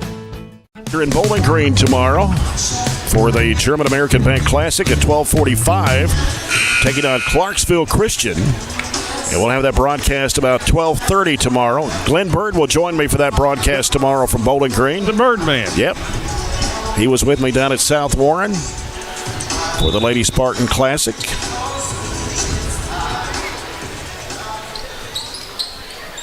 $39-point lead for Barren. Scored 22 points in the second, 25 in the third. So the ball comes out deep here to Autumn Brooks. Gives to Jordan Brooks. Jordan Brooks out to Wardlow. Fakes, drives, throws it back in the corner. Three in the air is coming out of there. Went halfway down and spun out, but they got the offensive rebound. Wardlow, right side of the circle. Wardlow steps back, shoots a three straight away. Rim's no good. Rebound, Hannah Wilson for the Trojanettes. On the run, driving, going underneath. No good. Got her on rebound back. Dribbles it out to the corner. Now we'll send it back out front to Cannon. Cannon will go left side. It's Harris for three. No good. Long rebound, chased down. Griffiths saves it in bounds to Hannah Wilson. Hannah Wilson now over to Cannon. Cannon on the dribble. Over to Hannah Wilson. Hannah Wilson penetrating down the lane. Goes up against Wardlow. Wardlow blocked it on her. Then Griffiths throws it up short. Taken in there by Lindsay for Warren East. Here's Neville with the basketball. Neville out to Brooks. Straight away with a three-pointer. No. Rebound comes off to Hannah Wilson with 3:33 to play. Hannah Wilson down to Cannon from 12. Got it. Nice little baseline jump shot. Yep. Alexis Cannon in the scorebook at 71-30. 3:20 to go here in the fourth quarter. Going to get Ava Mullins in the ball game here at the next whistle. Ball kicked out of bounds, went off the knee of Autumn Brooks. Now Coach Jenny Neville is going to send in some new players as well. 35 Charlie Albin, a 5'10 sophomore. And number 4, Hallie Hendrick, a 5'6 senior. I think she's the only senior on this basketball team. Yeah, she only has 10 dressed out. Yeah. 71-30. Top of the key is Cannon. And that ball thrown away. Hit the official and went out of bounds. I didn't think it hit. Well. Yeah, Joe Plunk was standing out of bounds, so. Checking into the Trojanet lineup is number 2, Miley Commons. Well, Miley Commons is going to check into the Trojanet lineup now, freshman. As she tries to get somebody open, it comes into Hannah Wilson in the left corner. Comes out to Cannon. Cannon trying to make a move inside. The key backs out. Now sends it over to Commons. Gets rid of it out to Hannah Wilson. Left side, Cannon a three, no good. Rebound off to Warren East. It's Neville with the basketball. Feeds it down low, and a shot put up and in there by Albin. A good pass. 71-32. Minute 45 to go here in the game. Hannah Wilson with the basketball for the Trojanettes. To Common, skipped off her arm. And then Neville reaches in and ties it up. I think those two are cousins. I think Neville and Commons are cousins. I go to church with Miley Commons. And Neville's a daughter of the coach. Minute 20 to go. Jenny Jones, she was a heck of a player at East. She was. Very good player. 71-32. Right side with it is another new player in the ball game. We'll pick it up here in a second as they try to go to Album. Stolen away by Commons. Commons sends it up court now. It's Cannon. In the corner, Hannah Wilson with a 3 attempt. It's an air ball. Underneath, fighting for it. Picked up in there by Hunt for Warren East. Stolen away. Cannon pulls up 8-footer in the lane. No good. Battle for the rebound, and it's out of bounds. Warren East will get the ball. 40 seconds to go. Clock running here in the fourth as Barren County about to go to 12-1 of the year, 2-0 in district play. Jones fires it down to Albin. Albin will bounce it back out to Jones with 25 seconds. Here's Hunt for the 3, partially blocked by Mullins. Taken by the Trojanettes, Hannah Wilson. Off to Commons. Commons back to Hannah Wilson, top of the key. 14 seconds to play. Over to Cannon, 10 seconds left. They just dribble it out here. Gives it to Commons, 6 seconds to go. She'll just dribble it out, gives it over to Hannah Wilson. That will be it. Barren County will win 71-32 over Warren East here tonight. Warren East drops to 7-4 on the year, 0-2 in district play. Barren County now 12-1 on the season and 2-0 in district play. We'll have coaches' comments coming up here momentarily, brought to you by Colton Steakhouse and Grill. Stay tuned. The postgame report brought to you by TJ Regional Health, and we will have our postgame stats brought to you by McDonald's.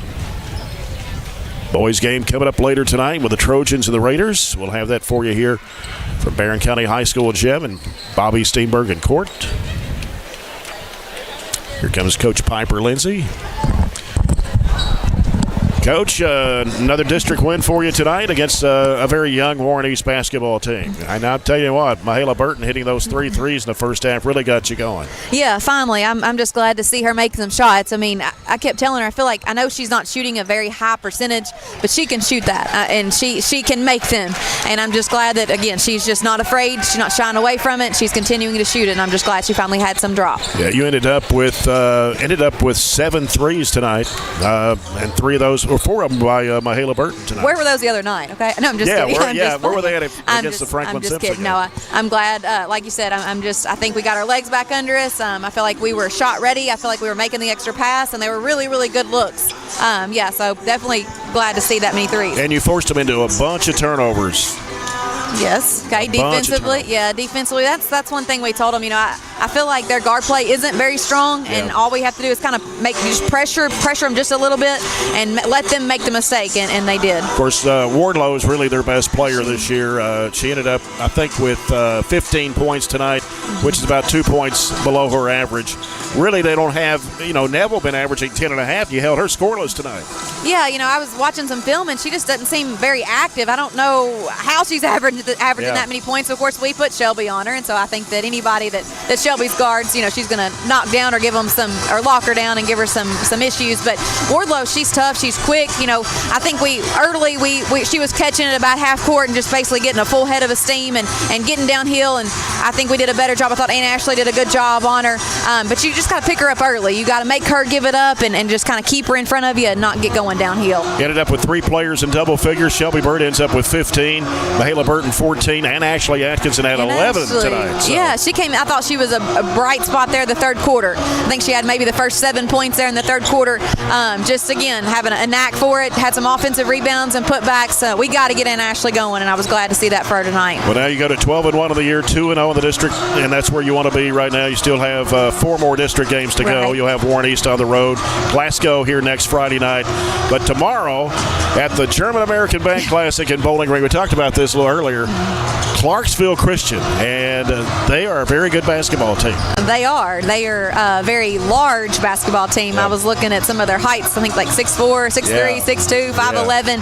I think their best player, 44, averages a double-double. I think her rebounds maybe average 12 a game, and half of them are offensive rebounds. So we kind of talked about it tonight. You've got to make sure you block out, especially tomorrow night. We can't give up second chance points. I know they played Assumption Monday night, beat them, one of the top teams in the state. They beat Owensboro Catholic by 20. Yeah. Their only 2 losses came to top teams in Ohio and Arkansas. So that shows you they're a really good basketball team. It'll be a really good test for us tomorrow. It will be, and then that's what we want to do. We want to go places. We want to play good competition. You know, I know they'll shoot a lot of threes, and I know that, like I said, they have some length, and they'll throw a little 1-3-1 at us. So I think it's going to be perfect for us as far as like working on trying to get in the middle of the zone and using our ball fakes. Definitely got to get them up in the air, and hey, you never know. You know, we want to do the best we can and try to get better. Yeah. Well, Coach, congratulations on this win. Jay. We'll see you tomorrow in Bowling Green. Thank you. Coach Piper Lindsay, the Trojanettes, they win at 71-32 over Warren East here tonight as the Trojanettes go to 12-1 of the year, 2-0 in district play,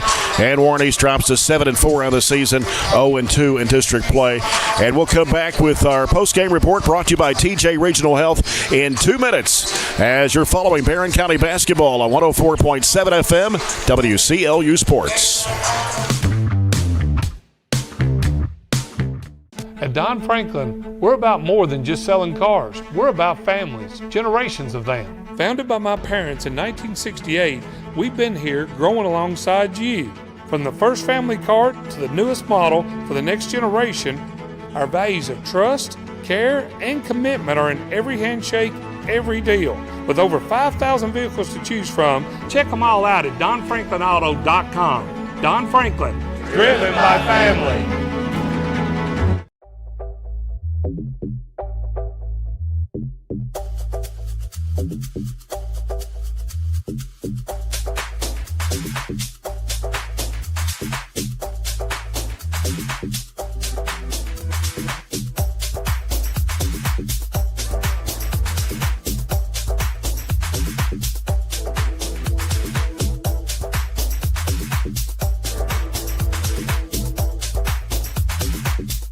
Extreme Health Club and Extreme Fitness for Women, both with 24-hour access, and Extreme Blend Smoothie Bar to help you refuel and recover.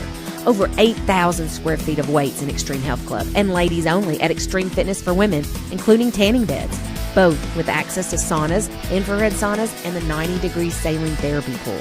You'll love the wide variety of classes with experienced instructors. Personal training is available and with the best in the business. Call or stop by today and see what everybody's talking about. It's been an amazing 33 years. I've been blessed to have someone by my side that I can count on no matter what.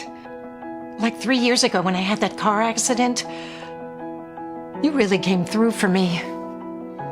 So I just want to say thank you, Alan, for being my Farm Bureau insurance agent. Kentucky Farm Bureau, big on commitment. Oh, he's been great too. Back with a TJ Regional Health post-game report as the Trojanettes win 71-32 over Warren East tonight.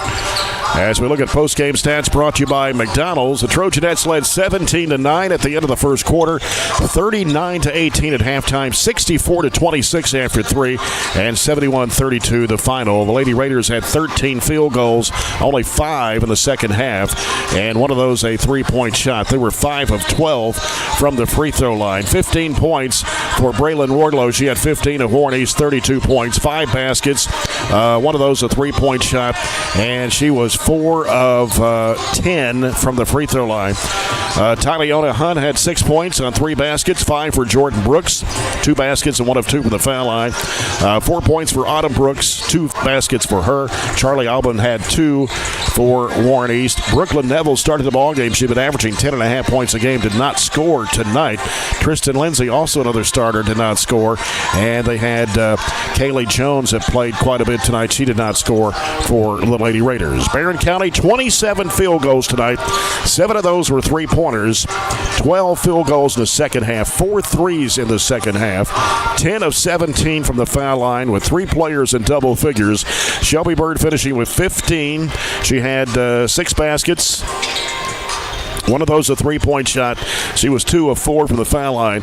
Mahala Burton, big night for Mahala Burton. 4 threes and a 2. Total of 14 tonight for Mahala Burton. 11 points for Ann Ashley Atkinson. She had 4 baskets and was 3 of 6 from the free throw line. 7 points for Addie Slagle. She had a 3-pointer and a couple of 2-point baskets. Also, Addison McFall was 7 points tonight. A 3-point basket and 2 2-point baskets. 5 points for Hannah Bragg, a field goal and 3 of 3 from the foul line. 3 points for Riley Wilson, a field goal, 1 of 2 from the foul line. 2 points for Alexis Cannon on a field goal, and Layla Harris scores 7 for the Trojanettes tonight. She scored all 7 of those points in the second quarter on 3 field goals and 1 of 2 from the foul line. And John, it was all Barren County tonight against the young Warren East basketball team.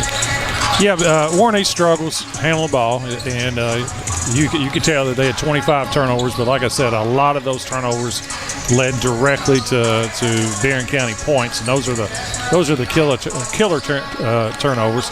And I thought, as you've already mentioned, I thought Burton was really good, 4 threes, and I was glad to see her shoot the ball well.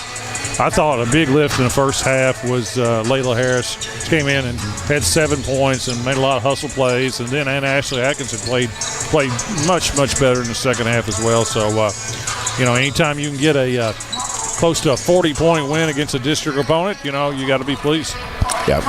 I'll give you a couple of updates here on a couple of other scores from girls basketball tonight. After 3 quarters, Allen County Scottsville leading Glasgow 40-33. And in the 16th district, as a final, it was Metcalfe County girls defeating Clinton County 61-38. The score update brought to you by Barren County Judge Executive Jamie Bewley-Byrd. Well, that's going to wrap up our girls portion of our broadcast tonight. Again, the final score, Barren County 71, Warren East 32.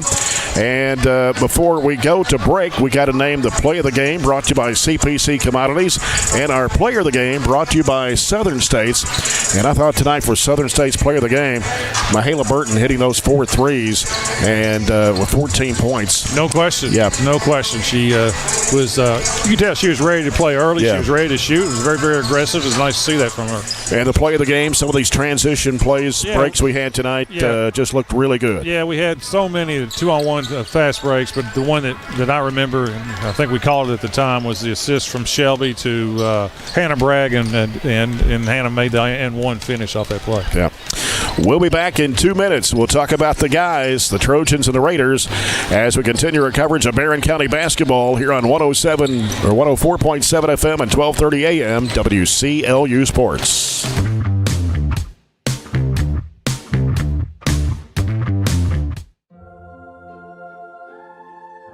Growing up is realizing that everyone who told you to eat your breakfast when you were little was actually eating this for breakfast.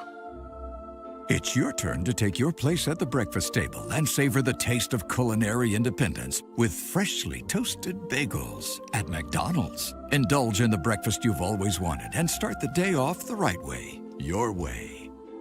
Ba-da-ba-ba-ba.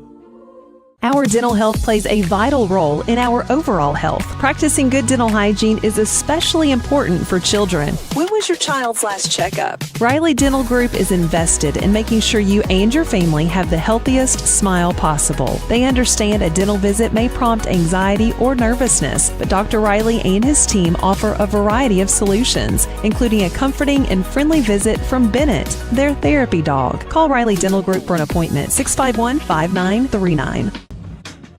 Mow, dig, haul, trench. The reliable Kubota BX Series subcompact tractor is highly capable.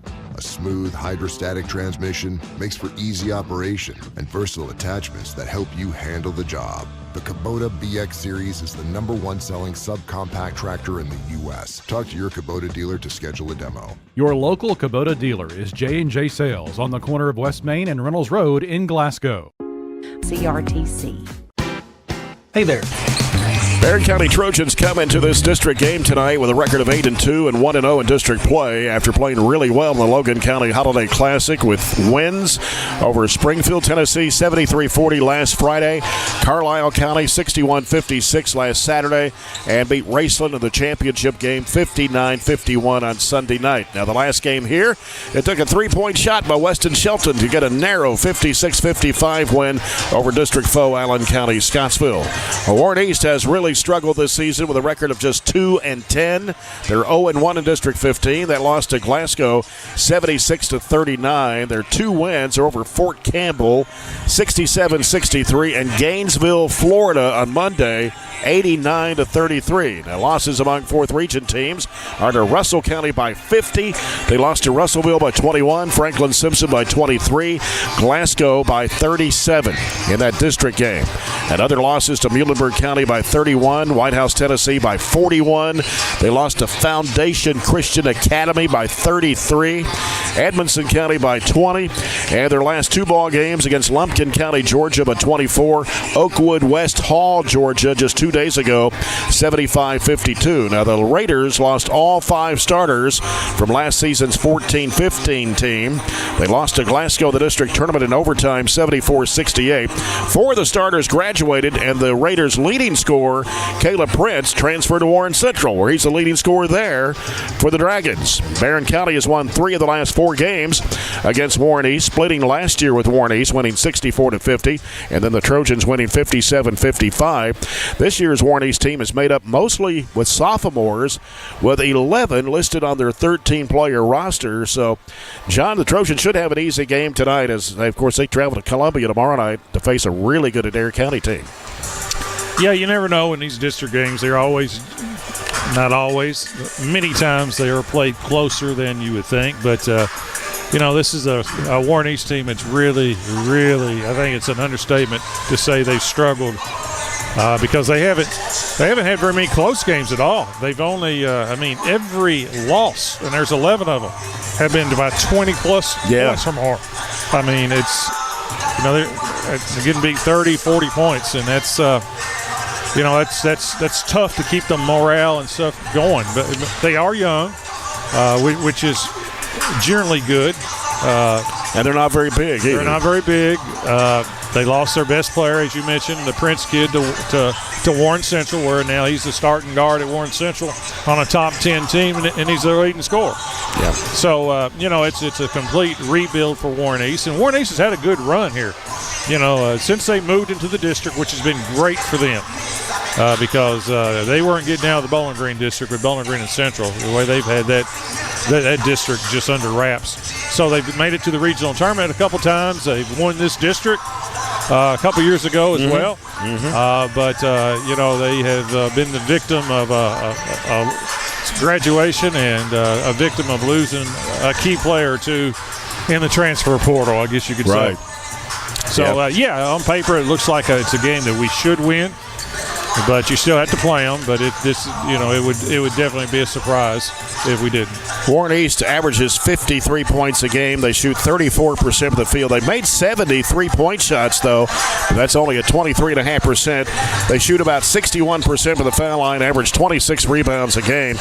The Trojans are averaging 61.4 points a game and shoot about 42.5% of the field. They've made 53 threes, and that's at 30.8% shooting from behind the arc. 72% from the free throw line and average about 34 rebounds a game.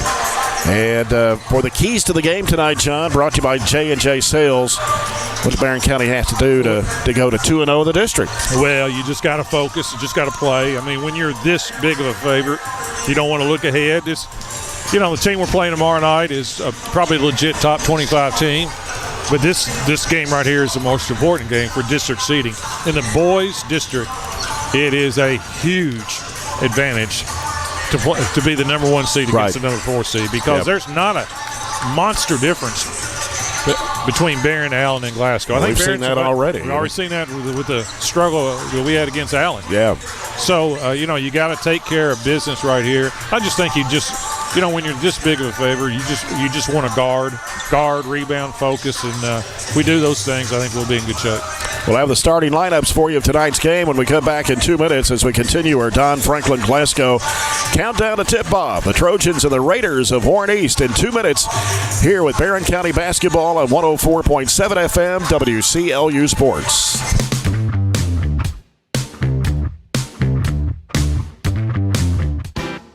Hey there, this is Billy with Southern States Glasgow. And I'm Lindsay. A lot of people think we're just a farm store. But we're so much more. From pet food and propane to lawn and garden supplies, We've got what you need every day of the year. And don't forget the trusted advice, whether it's caring for your cattle, your backyard chickens, or your front yard grass. Southern States Glasgow, locally owned, farmer friendly, and always here to help. Southern States, your all-season solution.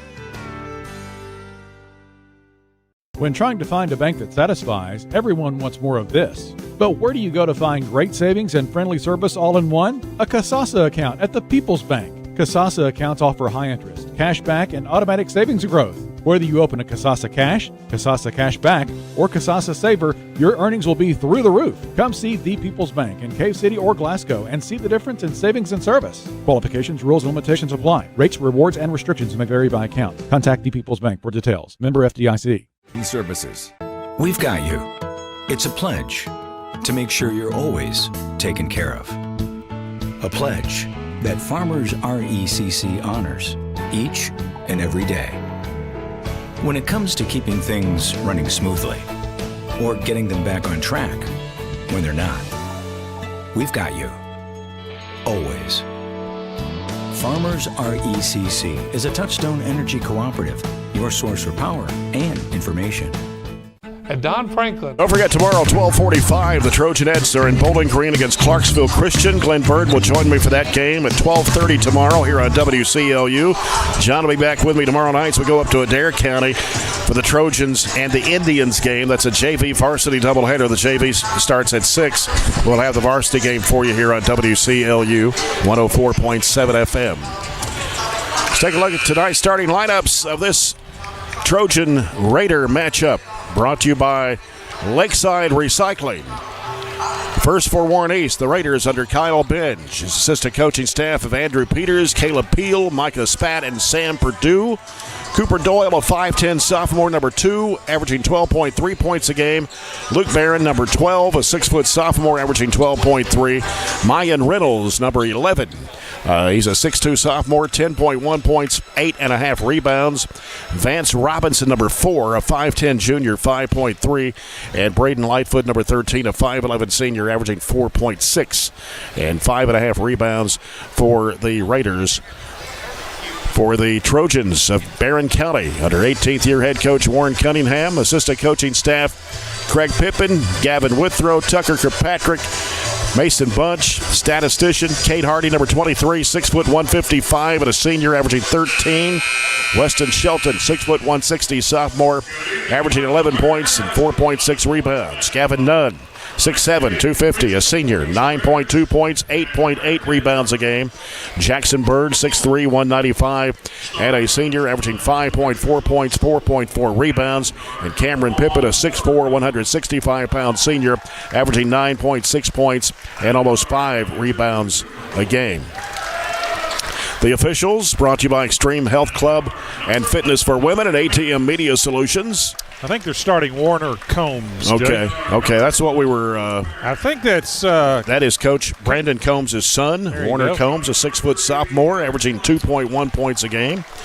And they have the dark uniforms, those blue numbers outlined in gold. That's kind of hard to see. They have a number 3. I don't have a 3, unless 3 is.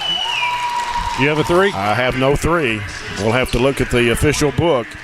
This is the roster that was given to me, and we'll try to figure it out here in a little bit.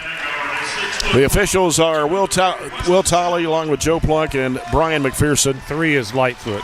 Okay, instead of 13. Okay, got it. That should be the only change there. So we got Combs, Lightfoot, Doyle, Barron, and Reynolds. So Combs starting in place of Robinson tonight for Warren East. Barren County Trojans in their home white. Trojans scripted across their front of their jerseys in burgundy, outlined in gold with burgundy and gold stripes down the sides. Get ready for the Farmers RECC opening tip-off in our first quarter of action, sponsored by Raphael Sports Bar. We got another height advantage. Seems like we've had that a couple times this year. Big time size. Bigger height advantage for sure. Cameron Pippin in the jump circle with Mayan Reynolds. Joe Plunk tosses up easily, controlled here by the Trojans. Kate Hardy will bounce it off to Weston Shelton to set it up. Shelton with it out front, gives it straight away back over to Hardy. Hardy working against Reynolds to the left side, dumps it inside there to Nunn. Nunn posted up inside there, down low, spin move up with the left hand and rolls it in. That's a nice turnaround left hand jump hook that time by Gavin. So Barren County on the scoreboard first at 2-0. It's Lightfoot with the basketball, driving, spinning, going inside, kicks it off the left corner. Reynolds for three. It's no good. Rebounded there by Pippin for the Trojans, off to Kate Hardy. Hardy working around the left side, bounces down low to Nunn, turns with a hook shot. It's up, no good. Got his own rebound, back up, and no good, but a foul. And I'm not sure what. Okay, the foul is going to be on Barren. I think they wanted a offensive foul on Nunn for lowering the shoulder a little bit. Yeah, that's what they wanted. I didn't think there was enough contact for that.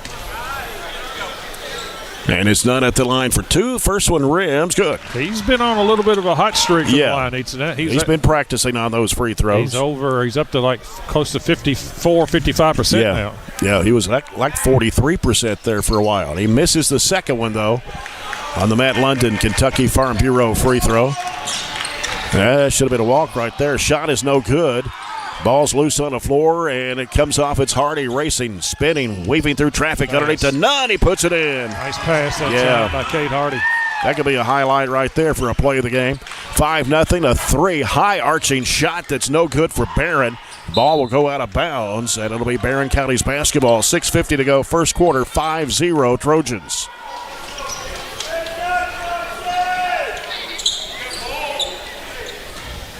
And it will be Pippin to toss it in. Comes into Hardy. Hardy works against Reynolds in the backcourt, gets it across the line, races down, feeds it off underneath. Wide open shot, put up and in by Bird. Another assist by Kate Hardy. 7-0 the score. Trojans, 6:36 to go, opening quarter. Reynolds penetrating the lane, throws it up. It's no good. Rebound, Nunn. Wide open pass down the court. Here's Pippin laying it up and in. That's three layups. Trojans looking very sharp here in the early going. 6:27 to go, first quarter. 9-0 the score. Timeout, Warren East. Yeah, defensively, just not a lot of commitment right now by Warren East. Anytime you give up three layups in the first 2 minutes of the game, it's not very good. Just got the final score of the Allen County-Scottsville-Glasgow game. Allen County-Scottsville beats Glasgow 57-41 in the girls' game. And a stat on the Glasgow side, the Lady Scotties were 11 of 30 from the free throw line. Well, that's been a problem for the last couple of years, to be honest with you. They shot almost right around 50% last year, and it's hard to win when you give up 19 points that you don't get from the free throw line. Chase Landrum broadcasting that game over on WCLU Blue at 103.1 FM. 9-0 here. Trojans off the screen. It's Combs. Goes right side with it to Reynolds. Reynolds dribbles it out, looking for Lightfoot. He's got it now, top of the key. Back over the left side now. They give it to Doyle, and Doyle is going to be fouled. And it will be a hand check called against Weston Shelton. So Doyle will put the ball in play for Warren East. Gets it out deep here on the near side to Barren. Barren working against Pippin, spin move, throws it up with the left hand. He walked, but got it. Sure did. Tough shot, though. But it did look like an extra step was taken on that spin move. First 2 points for Warren East here in this basketball game. It is 9-2. Hardy, left side Shelton. Left elbow Bird, and he throws it away. I don't know if it slipped out of his hands or what, trying to go back to Shelton, but Shelton was 5 feet away.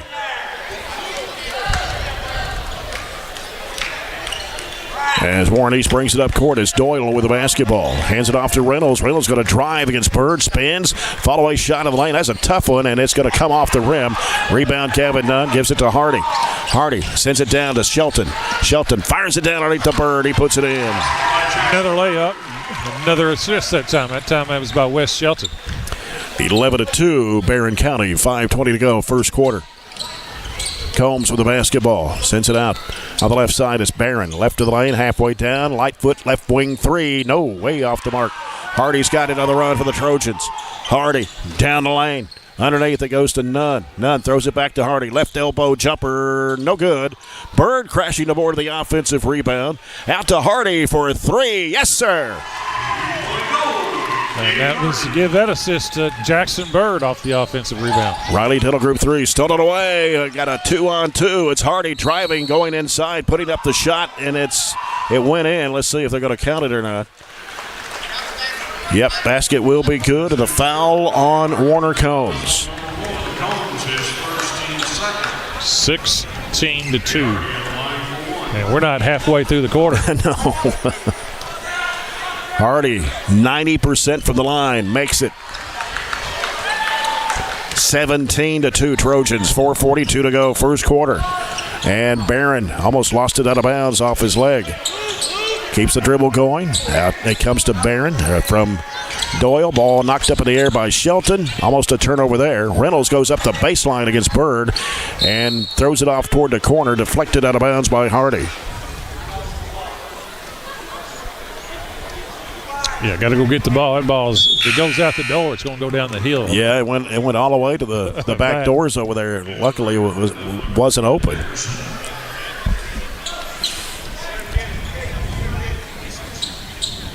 Last time we called a game, it was 80 degrees, it seemed like. Yeah, and that's when the electricity went off here. No, Logan County. Oh, in Logan County. Yeah. Yes, it was very hot They in had there. the doors wide open. They had a big fan going, too, remember? Yeah. It was in over the corner. Warren East with the basketball, trying to backtrack in. They give it off in the corner now to Lightfoot, out to Reynolds. They got a new player in the ball game, number 10, Jamar Anderson, a 5'5 sophomore. Here's Barren, top of the key, working against Pippen. Almost lost the handle, picks it back up, breaking to the basket underneath, and a shot put up and in. That's Doyle for Warren East, making it 17-4. Yeah, that's a nice little back cut by Warren East. Cade Hardy with the basketball for the Trojans. Left side, Weston Shelton gets a screen from Nunn. Has it open, looking at three, doesn't take it. Trying to work it down the lane, puts it up and in, falling down. Heck of a shot by Shelton. Just strong drive. 19-4. 3:36 to go. Long three, misses everything, and Nunn grabs it out of the air, gives it off to Cade Hardy. Cade Hardy fires it down to Pippen. He puts it up. Oh, it came off the rim, and there's going to be a foul. Boy, that was another outstanding pass that time by Cade. Second foul of the Trojans, as the foul was on Pippen, trying to get his own rebound. Got Carson Browning, 6'4 junior. Also coming in, Maddox Griggs, 5'10 sophomore. And Katavian Fryer, that's 6'2", 255 junior. That's one of the strengths of Barren, though. They can go 8, 9 deep, and these three kids coming off the bench have played extremely well so far this year. Doyle with the basketball, gets a screen, launches a three, and he drains it. That's his 13th three-point shot make on the year. It's 19-7. Coming down to 3 minutes to play in the first. Cade Hardy off to Maddox Griggs, curls at the free throw line. His jump shot is no good, and the rebound is to Lightfoot. Gives it off to Doyle for Warren East. Into the front court.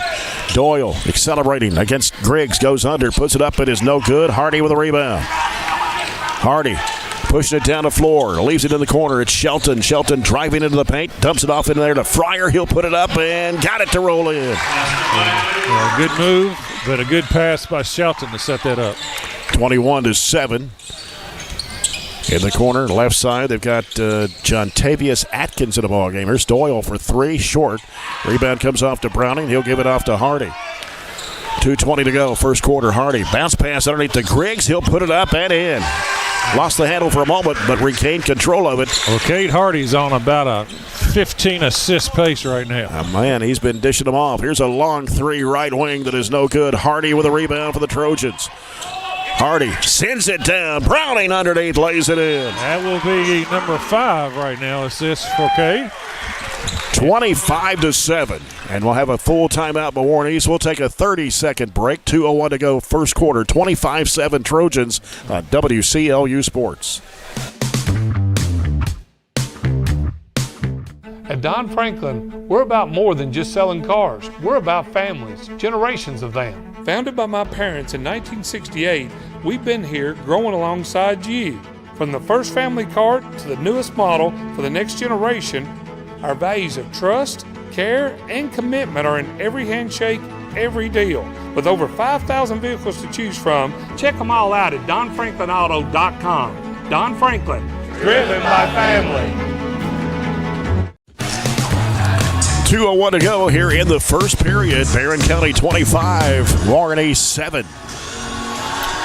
Right now it's just been a layup show.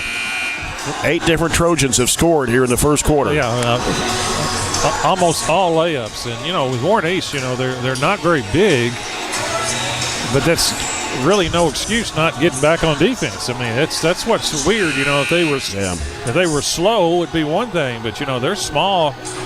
Effort-wise, they got to, if I'm coaching East and this guy, Coach Benz is a good coach, but I would be very disappointed to give up this many layups in the first quarter. Yep. There's a bad pass out of bounds as Henderson threw it away. Getting back on defense is just effort. Griggs will bring it up for the Trojans. Sends it over to Hardy. Hardy back over to Griggs. Down to the right corner to Browning. Back to Griggs.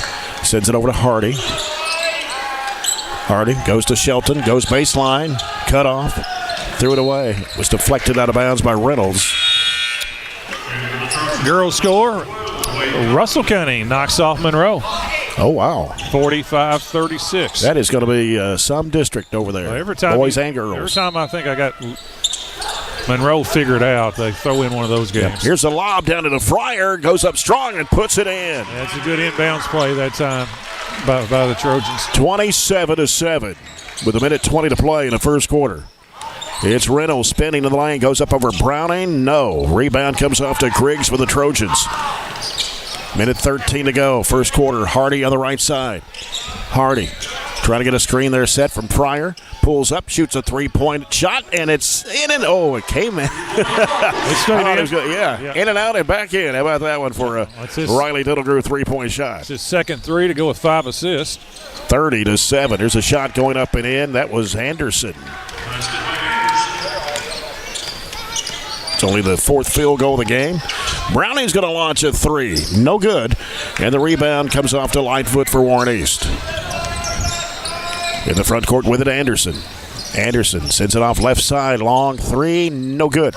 Well, they're not rebound grabbed on the end line by Browning. Here comes Hardy with it. Hardy off to Griggs, and the layup is too strong, but he's fouled. We've got Wade Compton in the ballgame now for the Trojans, a 6'1 junior. Foul was on Lightfoot, his first, team's third of the quarter. Again, that was another layup. Griggs is 21 of 24 from the foul line of the year, averaging 8 points a game. His 7th game of the year after coming off from a concussion. Free throw good, and a Matt London KFB free throw for Maddox Griggs, the 5'10 sophomore, 31-9, Barren County. He is played really well, and the nice thing about him coming off the bench is he brings energy, and that's what you want coming off the bench too. Yeah, I mean, he could be energy starting too, right? And that's probably what's going to happen next year. But yeah, he brings a lot of energy to the floor. Left side, it comes to Barren, out to Reynolds. 10 seconds to go in the quarter. Try to drive on to Browning. 5 seconds to go. Going to launch a three over Browning. Air ball. And desperation shot by Shelton. Hits the backboard. That's the end of the first quarter. And the Trojans are out to a 31-9 lead over Warren East. We'll be back in 1 minute. This is Barren County Basketball on 104.7 FM, WCLU Sports.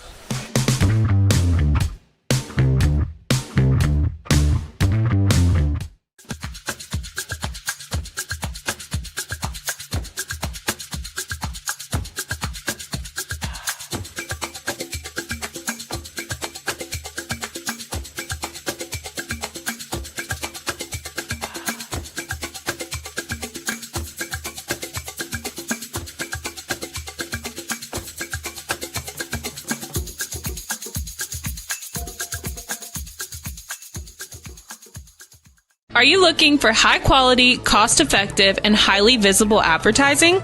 At ATM Media Solutions, we offer large-scale marketing with ease. We have 4 LED billboard locations: Highland Pharmacy in Sonic, the intersection of 31E and Trojan Trail, Highway 90 East, Burkesville Road, and our newest location in front of Gondolier. Call 270-629-4542 to get a quote today. ATM Media Solutions. Advertise with ease. It's been an amazing 33 years. With John Butler, it's the Trojans 31, the Raiders 9. And it will be Warren East basketball to start the second period. Got Griggs, Pippen, Nunn, Shelton, Hardy starting this second quarter for Coach Warren Cunningham. So we got Doyle back in the court along with Combs. And we got a moving screen on number 11. That's Reynolds. His first, team's first of the second quarter.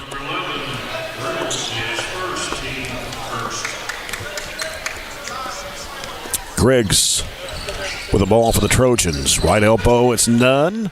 Off to Hardy for a three-point shot. No good. Rebound tapped right back in the hands of Nunn. Went up, had it blocked on him, and then Nunn trying to save him going out of bounds. Go to Warren East.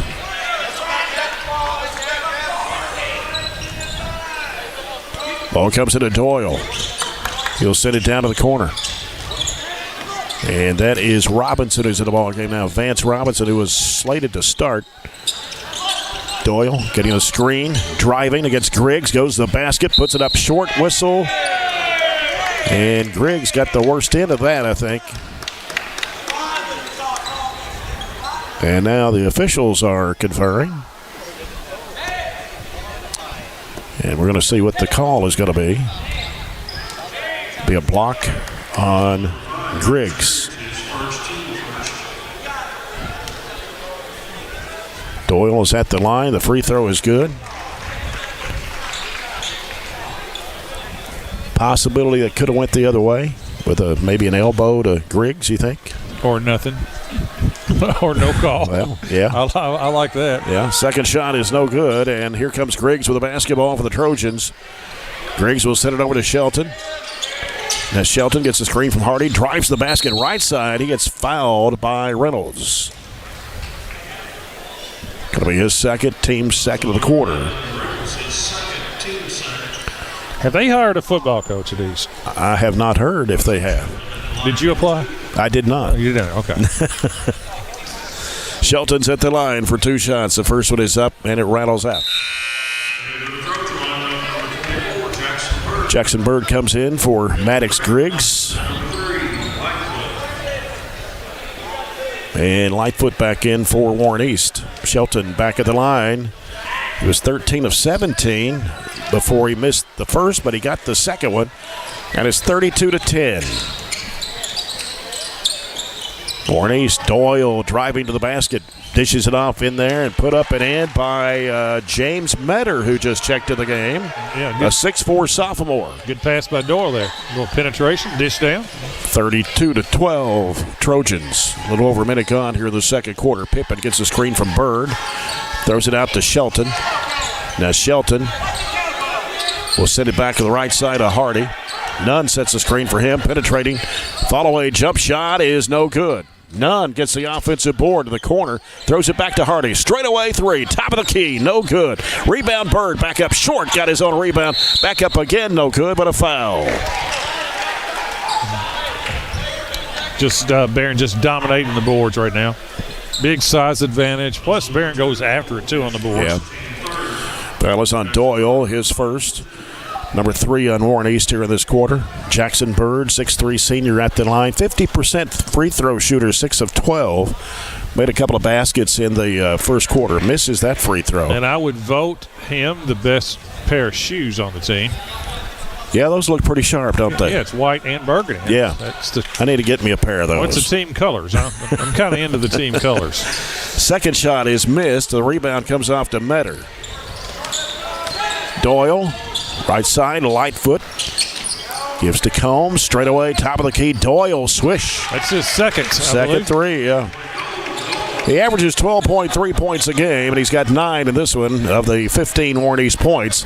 And it's 32-15. 6:10 to go. Long three by Pippen, in and out. And Bird fighting for the loose ball in the lane. Trying to get in there to Nunn. He'll put it up and in. Yeah, good effort by both Nunn and Bird that time, keeping that play alive. 7 points for Gavin Bird. It's 34-15. Doyle penetrating the lane. Ball gets ricocheted around, and chasing it down is Combs. Back out to Lightfoot. He'll give it to Doyle. Doyle sends it out to Combs. Bounce pass intended for Metter on the baseline, but he broke the other way. It's out of bounds to Barren County. As Warren East gets Robinson back in the game. Also coming back in is Barren. Robinson will go out. Barren County's basketball. Griggs is back to the court now for the Trojans. Griggs sends it over to Hardy. Long range left. Fires it inside there. Nunn trying to get it down low. Had it knocked away. Got it back, though, and then he reach in and tie it up. Barren will get the basketball with a possession arrow. Carson Browning will re-enter the lineup for Coach Warren Cunningham. Comes in for Jackson Bird. 5:27 to play here in the first half. 19-point lead for Barren. They led 31-9 at the end of the first quarter. Ball slapped out of bounds by Warren East on the inbound.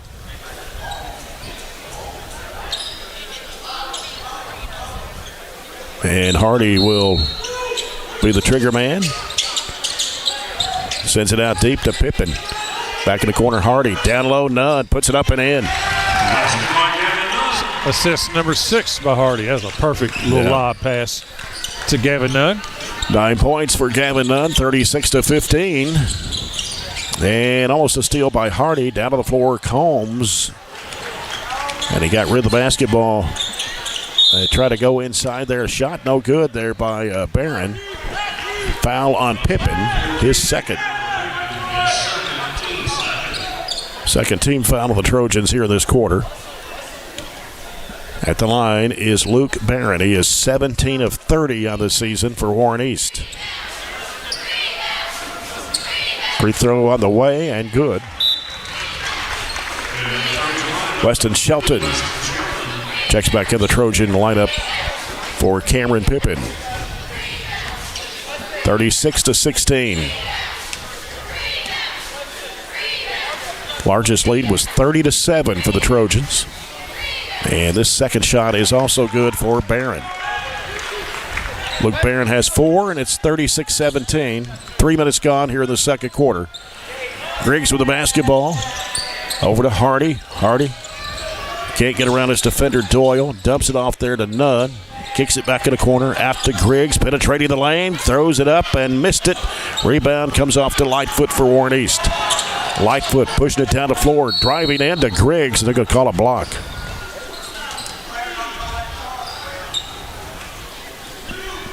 And on Griggs, that'll be his second personal. Number 3 on the Trojans here in the second quarter. Doyle still looking. Throws it out deep.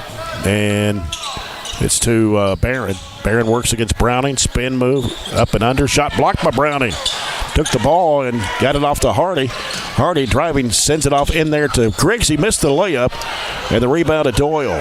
Got bodies tumbling on the floor. Doyle in the lane, up and under. Shot blocked in there by Nunn. And then they try to reach in. Going to have a foul. It's going to go the other way. No, wait a minute. Oh, they're going to call it on Warren East, number 40. I thought they... There for a second, they would call it on Gavin Nunn, who's number 40. Metter will pick up the foul. His first team's 4th as Wade Compton checks back into the Trojan lineup for Maddox Griggs. Barren County's only scored 5 points in this second quarter, or actually 7. 3 and a couple of 2s. I don't know if they got... I don't know if they have all the points up there or not, John. It was 31-9 at the end of the first quarter. Yeah, we've scored 4, 6, 8, 9, 11 points in the second quarter. Well, it should be 47. Or 42. We'll have to check it out here. Unless I'm putting points down that don't need to be there. Here's a 3 by Shelton, way off the mark. Doyle with a rebound. Doyle against Hardy. Puts it up, missed the shot. Nunn with a rebound. Outlet pass to Browning. Browning on the move. Drive, spins. In the lane, whistle, travel on Browning.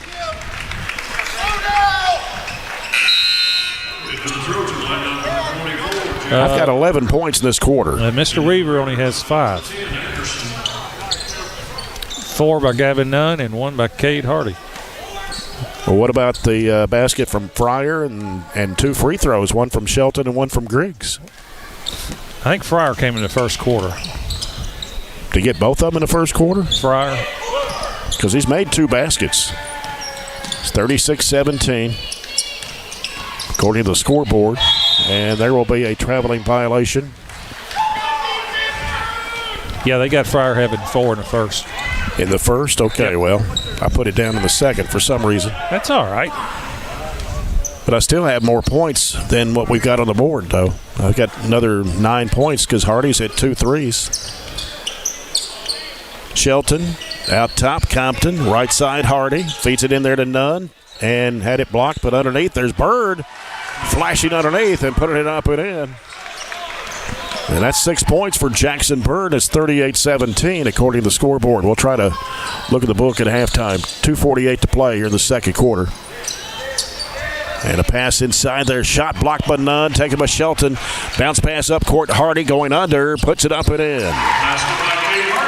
Good pass by Shelton. He's got 11. Good body control that time by Hardy. 40-17.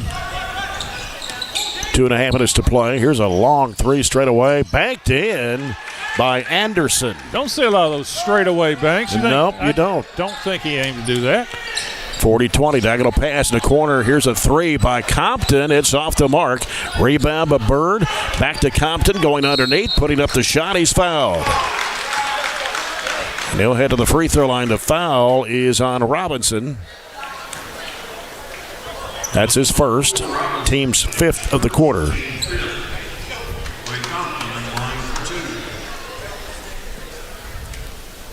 Compton's first free throw is no good. Gatavian Fryer back in the game for Barren.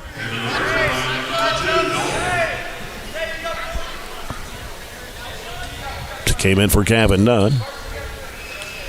Compton back of the line for one more.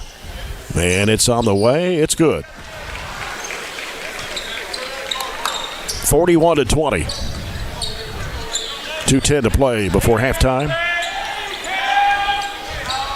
Anderson coming off the screen. Sends it out to Doyle. He'll fire up a 3. It's no good. Rebound to Jackson Bird. Up court it goes to Compton. Down to the corner, Shelton. Back to Compton. Swings it over now to Hardy. Diagonal pass down to Fryer. Pump fake, goes under. Oh, threw it away and saved in bounds. As Bird tried to save it, Doyle loses the handle. Got it back, and one of his own players tumbles over the top of him there. Loses the ball. Here's the lob up to Hardy. Bounce pass underneath Shelton. Fakes, puts it up. He missed the shot. And the rebound to Warren East with a minute 26. Off the left side, Doyle drives into the lane. Underneath, there's a shot over the rim there by Metter. Barren County with the ball with a minute 15 to play. We're down to 110. Hardy, bounce pass right side over to Compton. Compton now driving into the paint, going up with a shot, rims it in. Right over the rim and in for Wade Compton. That is 43-20. 56 seconds to go in the first half. And we're going to have a foul on Compton. So he fouls Anderson.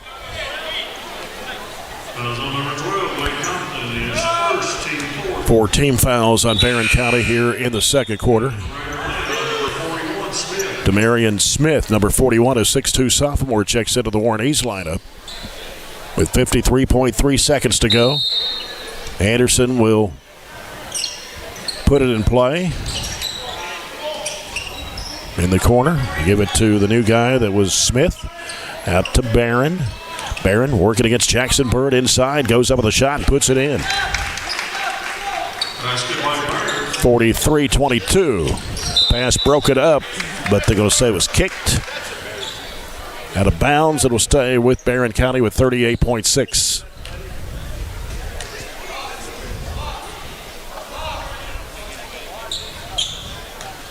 Hardy out of the side across the way to our right.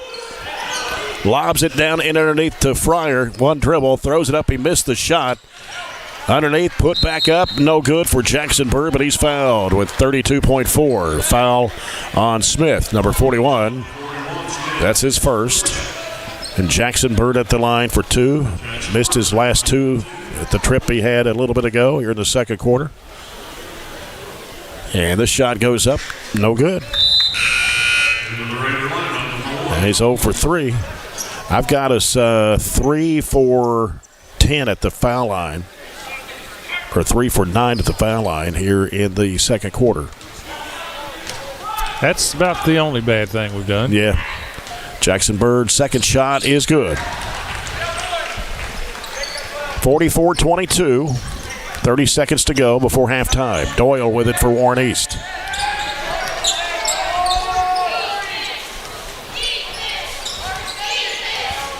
Just standing still. Trying to set up the play. He's out in their midcourt, bouncing the ball with 13 seconds. Down to 10. They're going to try to set up a double screen for him. As Doyle works around to the right side, drives, throws it up. It's no good. Rebound there is Shelton. Shelton, desperation shot is going to fall short. And we've come to halftime. And it's Barren County 44, Warren East 22. We'll come back with our halftime report in 2 minutes on the SCRTC halftime report. This is Barren County basketball on 104.7 FM, WCLU Sports.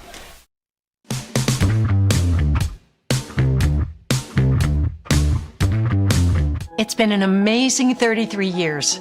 I've been blessed to have someone by my side that I can count on no matter what. Like 3 years ago when I had that car accident, you really came through for me.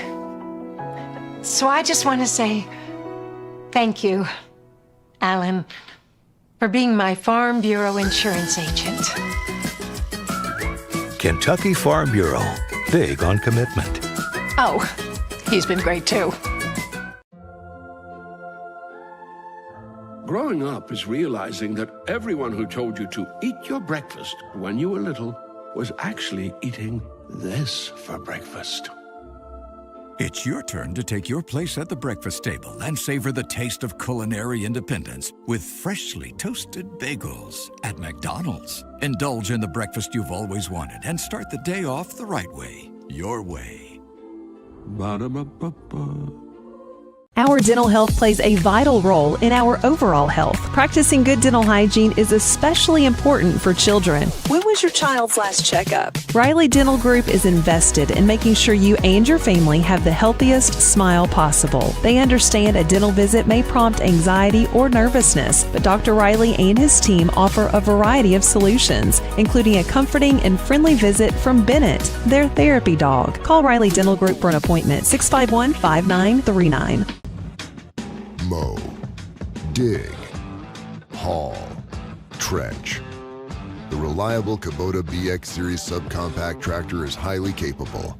A smooth hydrostatic transmission makes for easy operation and versatile attachments that help you handle the job. The Kubota BX Series is the #1 selling subcompact tractor in the U.S. Talk to your Kubota dealer to schedule a demo. Your local Kubota dealer is J&J Sales on the corner of West Main and Reynolds Road in Glasgow. Well, it's halftime. The Trojans leading the Warren East Raiders 44-22 here at the break. Barren County led 31-9 at the end of the first quarter. Even second quarter, both teams scored 13 points in that second quarter. And this is the SCRTC halftime report. Our second quarter of action tonight brought to you by CRS Construction. And looking at Warren East with some halftime stats here brought to you by McDonald's. Warren East had 8 field goals in the first half. 3 of those were three-point shots. They were 3 of 4 from the foul line. Cooper Doyle with 9 points to lead Warren East in scoring. 2 threes, a 2, 1 of 2 from the foul line. Luke Barron has 6, a couple of field goals, 2 for 2 from the foul line. Jamari Anderson has 5 on a 3 and a 2, and a 2-point basket from James Metter. Mayan Reynolds, Braden Lightfoot, and Warner Combs started the ball game but not score for Coach Kyle Benj. For Coach Warren Cunningham's Barren County Trojans in the first half, 18 field goals, 2 of those are three-pointers. Barren just 6 of 13 from the foul line in the first half. Kate Hardy has 11 points on 4 baskets, 2 threes. Also had a free throw. 3 points for Weston Shelton, a field goal and 1 of 2 from the foul line. 9 points for Gavin Nunn, 4 baskets and 1 of 2 from the foul line. 7 points for Jackson Bird, 3 baskets and 1 of 4 from the foul line. 2 points for Cameron Pippin, 3 for Maddox Griggs, and a basket and 1 of 2 from the foul line. Carson Browning had a field goal for 2. Katavian Fryer had 2 field goals for 4. And Wade Compton had 3 on a field goal and 1 of 2 from the foul line. And so very good first quarter. Kind of an even second quarter there, John. We kind of trimmed off a little bit, but jumped out early and to that 30-7 lead. That was the largest of the ball game. Yeah, I mean, this is up 22 at half. I think we're in pretty good shape, to be honest with you. Played pretty well. Very unselfish. Like I said, a lot of assists. Kate Hardy, I know, has at least 6. Shelton, several assists and so forth. You really like in these type of games that guys are looking for teammates and so forth. Warren East is not very big, and they are truly struggling, to say the least. But all in all, good first half for the Trojans. I got a couple of girl scores. Yeah, let's hear them. Bowling Green, 49. Warren Central, 7. 7. That's it. 49-7. Now here's a upset. Cooper, Northern Kentucky. Yeah, 65. Sacred Heart, 62. Oh, wow. Sacred Heart, number 1 team in the state. They don't lose very often in the to Kentucky teams. No, that is true. Here's a score. Glasgow leading Allen County Scottsville boys 16-10 after the first period in that 15th District boys game. 16-10 Scotties.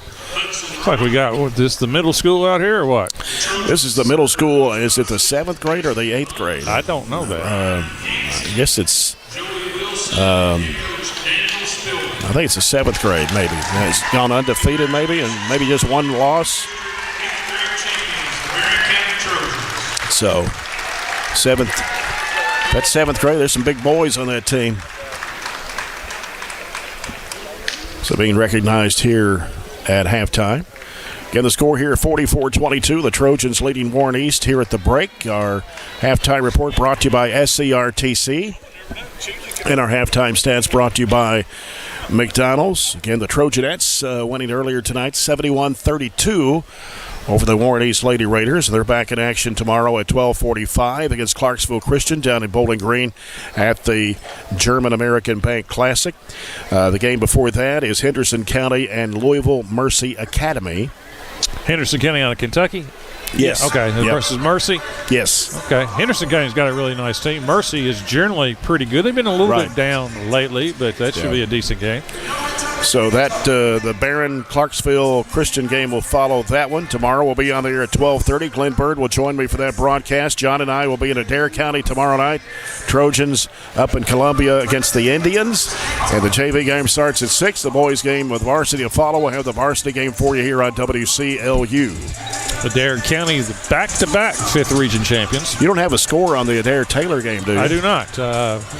Taylor won the girls game about 30. Okay. But I do not have the Taylor girls are pretty good. Yes, they are. They're the defending 5th region champions. Yeah, we'll see them later this year here, I think, in a girl-boy doubleheader sometime in February. They arguably have the best freshman in the state in the Diener. Yes. Diener girl. Yep. Yeah, she put on a show at the state tournament. You were up there last year. She played really well, didn't it? Yep.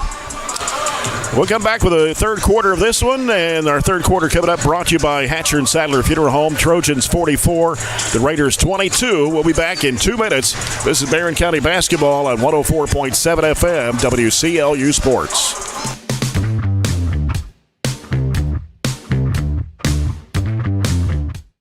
CRTC.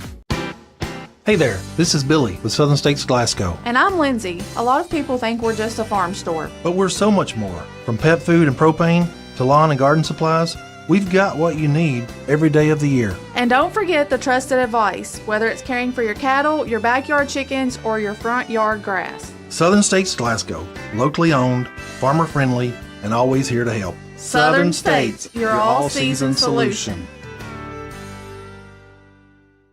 When trying to find a bank that satisfies, everyone wants more of this. But where do you go to find great savings and friendly service all in one? A Kasasa account at the People's Bank. Kasasa accounts offer high interest, cash back, and automatic savings growth. Whether you open a Kasasa Cash, Kasasa Cash Back, or Kasasa Saver, Your earnings will be through the roof. Come see The People's Bank in Cave City or Glasgow and see the difference in savings and service. Qualifications, rules, and limitations apply. Rates, rewards, and restrictions may vary by account. Contact The People's Bank for details. Member FDIC.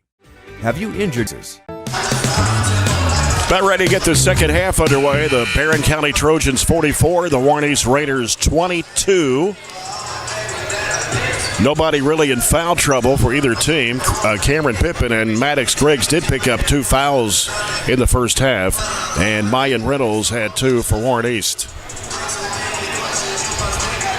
And it will be Warren East basketball to start the third. Yeah, if you're Barren, you want to really come out first 4 or 5 minutes and put the knockout punch into Warren East. You don't want them to slide back into this game right here. Just come out and take care of business. That's what you want. So the original starting 5 on the floor for Coach Warren Cunningham. Again, they'll be at Adair County tomorrow night. JV varsity doubleheader. JV's at 6. We'll have the varsity game about 7 o'clock, 7:15, somewhere in there. John and I will travel up to Columbia and be down in Bowling Green tomorrow for the girls' game at 12:45. Clarksville Christian, 12:30 airtime here on WCLU. You'll see a lot of the Parkway tomorrow. I will. Quite a bit. Doyle with the basketball for Warren East. Angles off to the right side. Lightfoot comes over to set a screen. Shelton stays with him, though. Almost drug the pivot foot. Lightfoot in the corner. It's Reynolds. Back out to Doyle. Sends it over the left side to Barren. Barron's trying to drive against Pippin. And a whistle, a foul on Cameron Pippin, and that's number 3. He just hadn't been able to get in the rhythm yet. And that will bring Maddox Griggs back into the game for Cameron Pippin, who will have to sit with 3 fouls early here in the third quarter. As Doyle will put the ball in play. Left side of the basket for Warren East. Sends it out on a long bounce pass to Lightfoot. Lightfoot has not scored in this basketball game. Here's Reynolds over the left side now. Barren. And Griggs fell down on a 3-point shot good by Barren. That's his 19th 3-point shot of the year. 44-25. It trims the lead to 19 after Barren had a 23-point lead. That's been the largest of the ball game. Shelton with the basketball, hands it off to Griggs out front. Now Griggs dumps it in the high post there to Nunn. Fires it over to Hardy. Hardy inside, Nunn across on the right wing, and Shelton with a 3. Good. Yeah, it's good ball movement. Good inside out, and that's a nice opposite pass that time from the block by Gavin Nunn. Shelton's been shooting about 45% from behind the arc. That's his 18th make of the year. Plus he elevates on his 3. It's not, one of these barely get off the ground. He gets off the ground on his 3. You don't see that a whole lot. Got a traveling violation on Warren East. Barren County will get the ball back, leading 47-25. Griggs with the basketball for the Trojans into the front court. Goes left side with it to Shelton. Shelton in the middle. Here's Nunn. Dumps it down low, and there to Bird. He tried to throw it on top of Lightfoot. Lightfoot takes it away. Back tap from behind by Bird and out of bounds.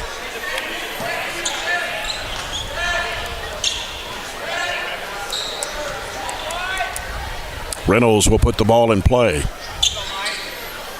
in front of Warren East bench. Comes into the backcourt to Lightfoot.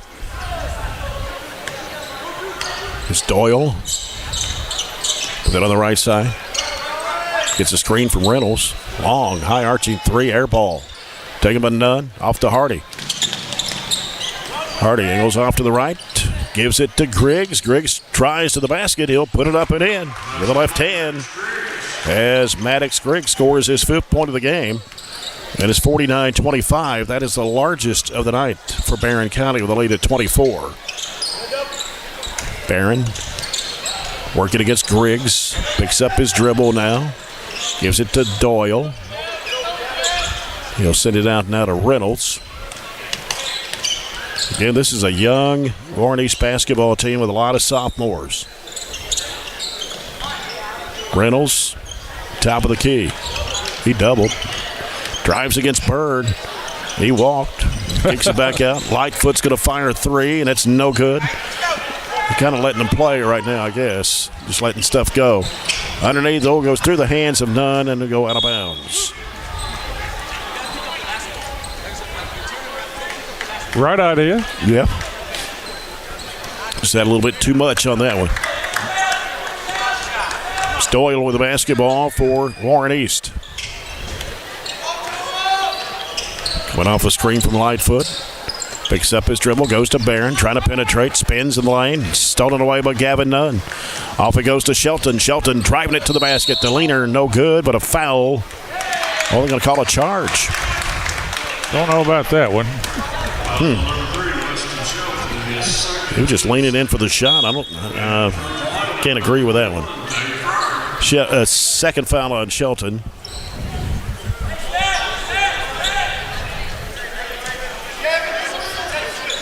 As Doyle will bring it up. Just under 5 minutes to play here in the third. It's 49-25 Trojans.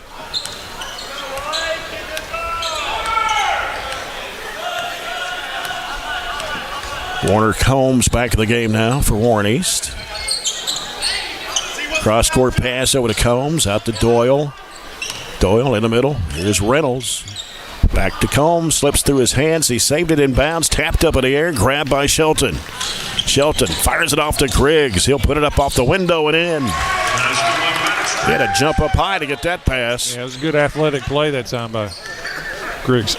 7 points for Maddox Griggs. Long three, but Barren in there. That's his second three, and that's the second basket of the third quarter. Full timeout by Warren East. It's 4:10 to go in the third. Barren County 51, Warren East 28. We'll take a 30-second break here on WCLU Sports.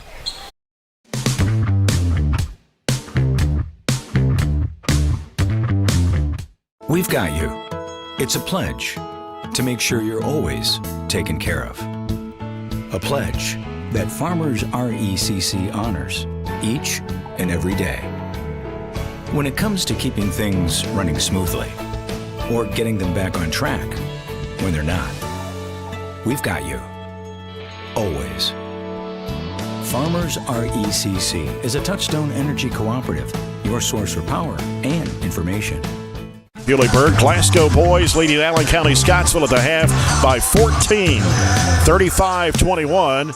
And Metcalfe County boys trailing Clinton County 30-18 at halftime.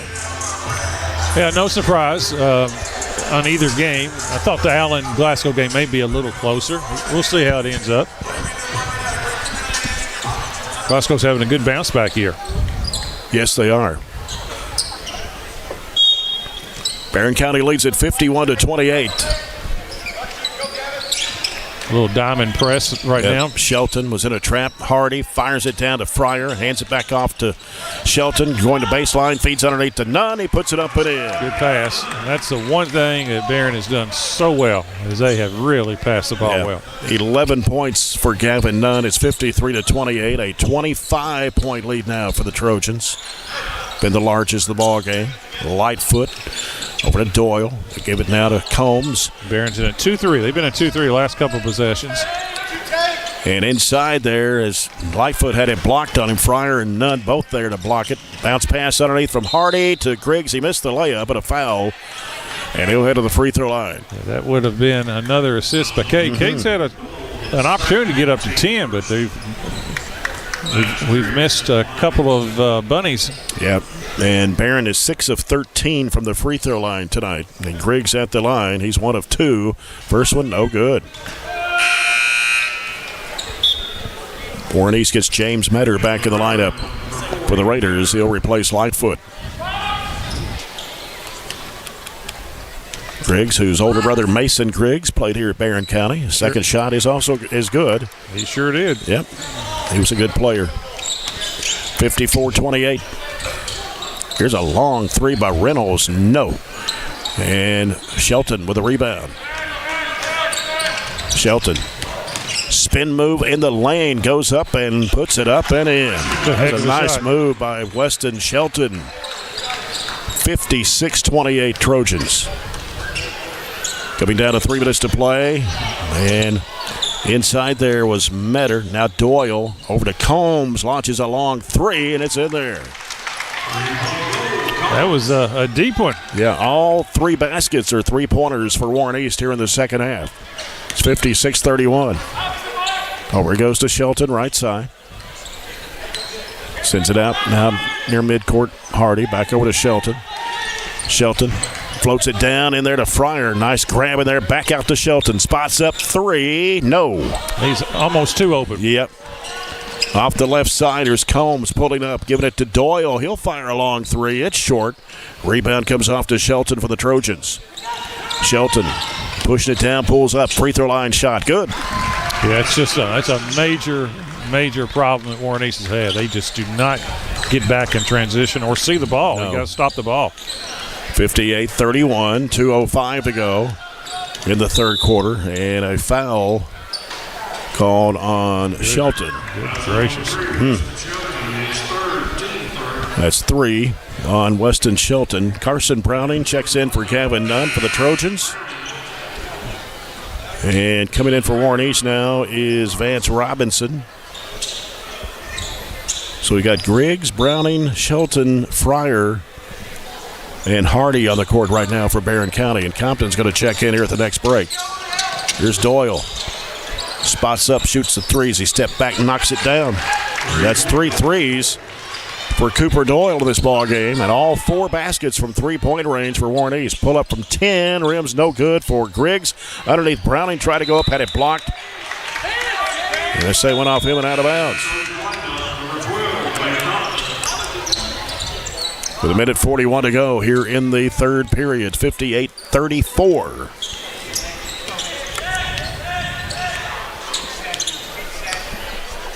Doyle crosses the midcourt line. Drives right side, kicks it off in the corner there. Out top is Metter. Back over the left side, Doyle fakes, drives into the lane, whistle, and a foul on Griggs. That's going to be 3 on him. So now 3 players for the Trojans have 3 fouls. Shelton has 3, Pippen has 3, now Griggs with 3.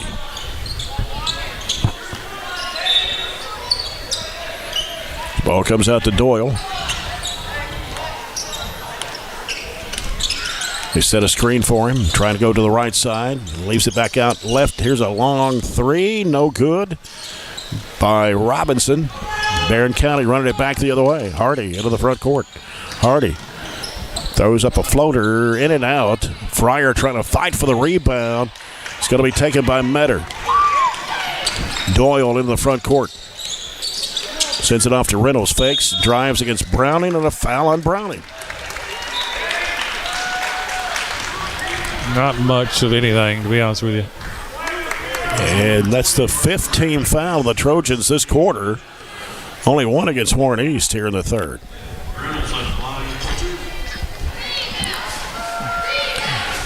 Reynolds for 2 shots. The first one clangs off the front of the iron. Neither team has shot it very well from the line.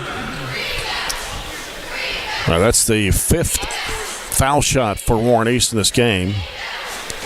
Barren County is 7 of 15 from the line. Gavin Nunn back in the game. Got Compton in there, Browning and Griggs. A free throw this time is good for Reynolds. Hardy still on the court as well with 50 seconds to go here in the third quarter. 58-35. So give it to Compton. Feeds it down to Nunn. Posted up in there, and he's going to be fouled by Metter. His second. Team second.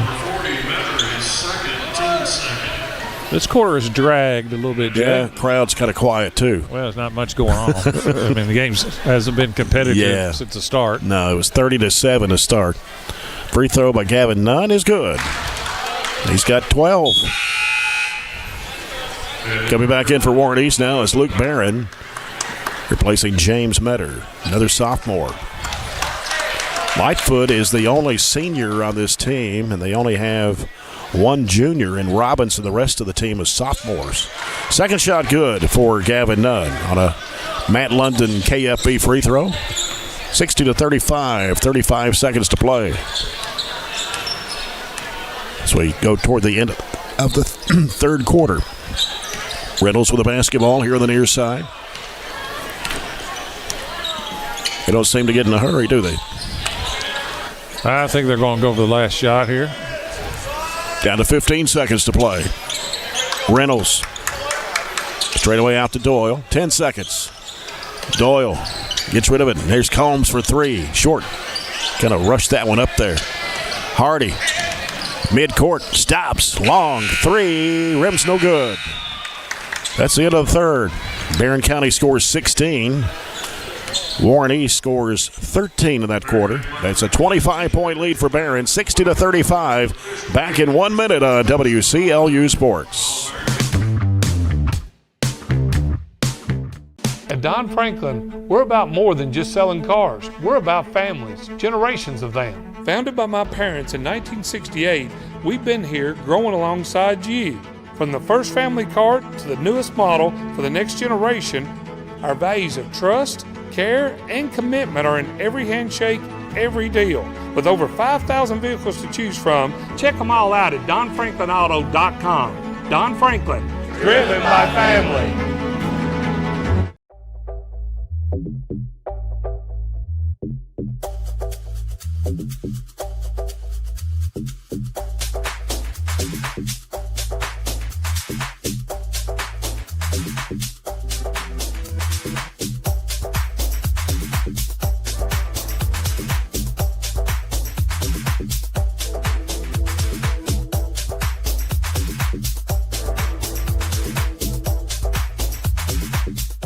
Extreme Health Club.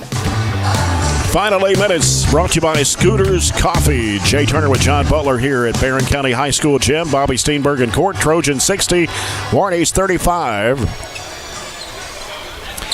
And it will be Barren County's basketball as Nunn, Pippin, Browning, Shelton, and Griggs starts this fourth quarter for Coach Warren Cunningham. Ball comes into Griggs. Bounce pass right side of Pippin. Got Reynolds on him. Sends it back out now to Shelton. Over goes to Griggs. Gets a screen from Nunn. Now gives to Shelton. Shelton trying to make a move on Doyle in the corner. Pippin fires a three. It is no good. Long rebound right back to Pippin. And he will get rid of it off to Griggs. Griggs sends it down low. It's Nunn inside. Up with a little hook. Cuts up and in. Evan Nunn's had a big game tonight.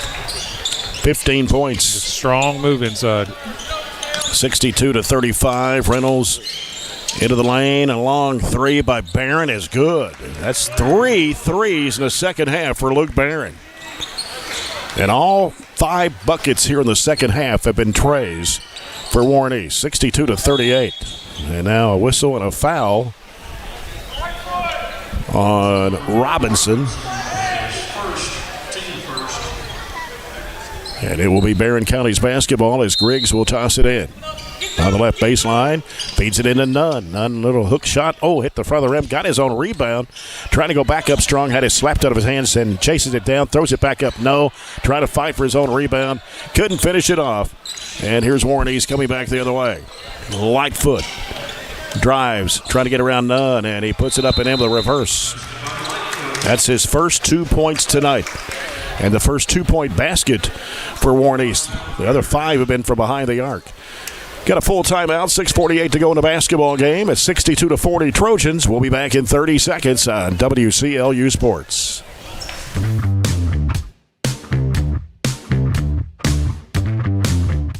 And Extreme Fitness for Women, both with 24-hour access.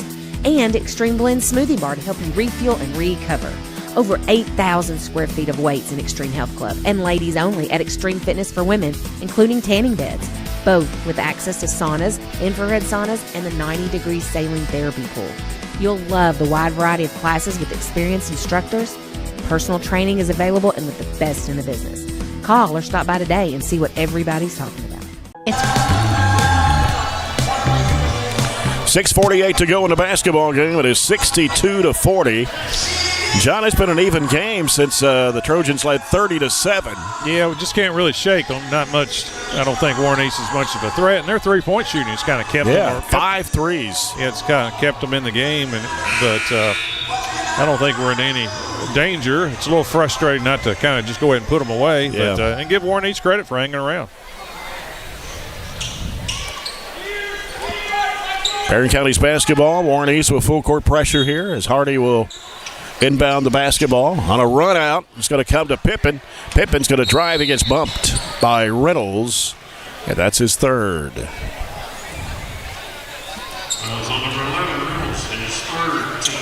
Second of the quarter.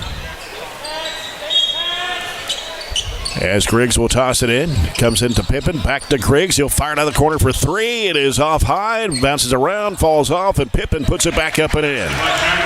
There's a soft touch from three that enabled Pippen to jump in there. And a turnover by Warren East. Here's Hardy. Gets bumped. Shot goes. Oh, an offensive foul. That's a terrible call.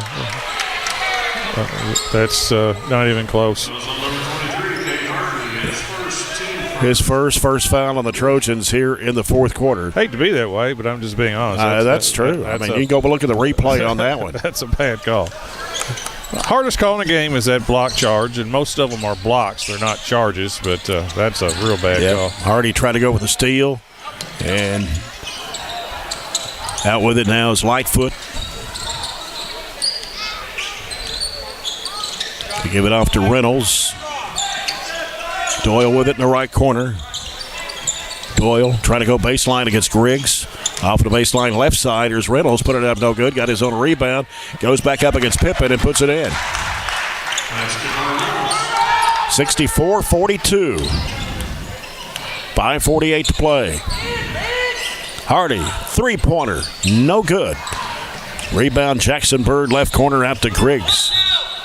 And not sure what happened there.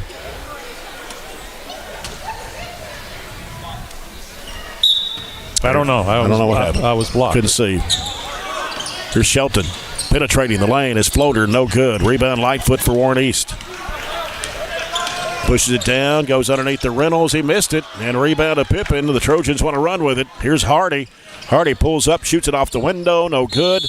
Whistle and a foul. They're going to call it on Pippen? Foul number 14, Cameron Pippen is fourth, team second. Wow. 4 fouls on Cameron Pippen. Didn't see that one either.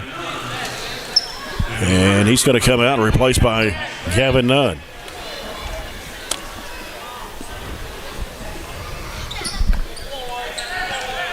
Warren East basketball, 5:20 to play. Still here in the fourth quarter. 22-point lead for Barren as Doyle crosses midcourt. They set a double screen. Goes left side with it. Out to Reynolds. Reynolds, right side, over to Barren. Now Barren trying to backtrack into Hardy. Has to do something with it. Feeds it to a breaking Lightfoot. He missed the reverse, and Shelton tried to save it. Goes back to Warren East with 4:57. This is like a movie that you already know the ending to. Know the ending to, but there's so much other stuff going in between. And now we're going to have another foul. And the referees have just gotten whistle happy. Why? I don't know. I don't know. You know, you need to call it when in a blowout, especially when it starts to get too aggressive and so forth. But there's also a time when you just let's get the game going. Mm-hmm. At the line is Barren, and his free throw is up and good. He's 3 for 3. 16 points, averages 12.5 a game.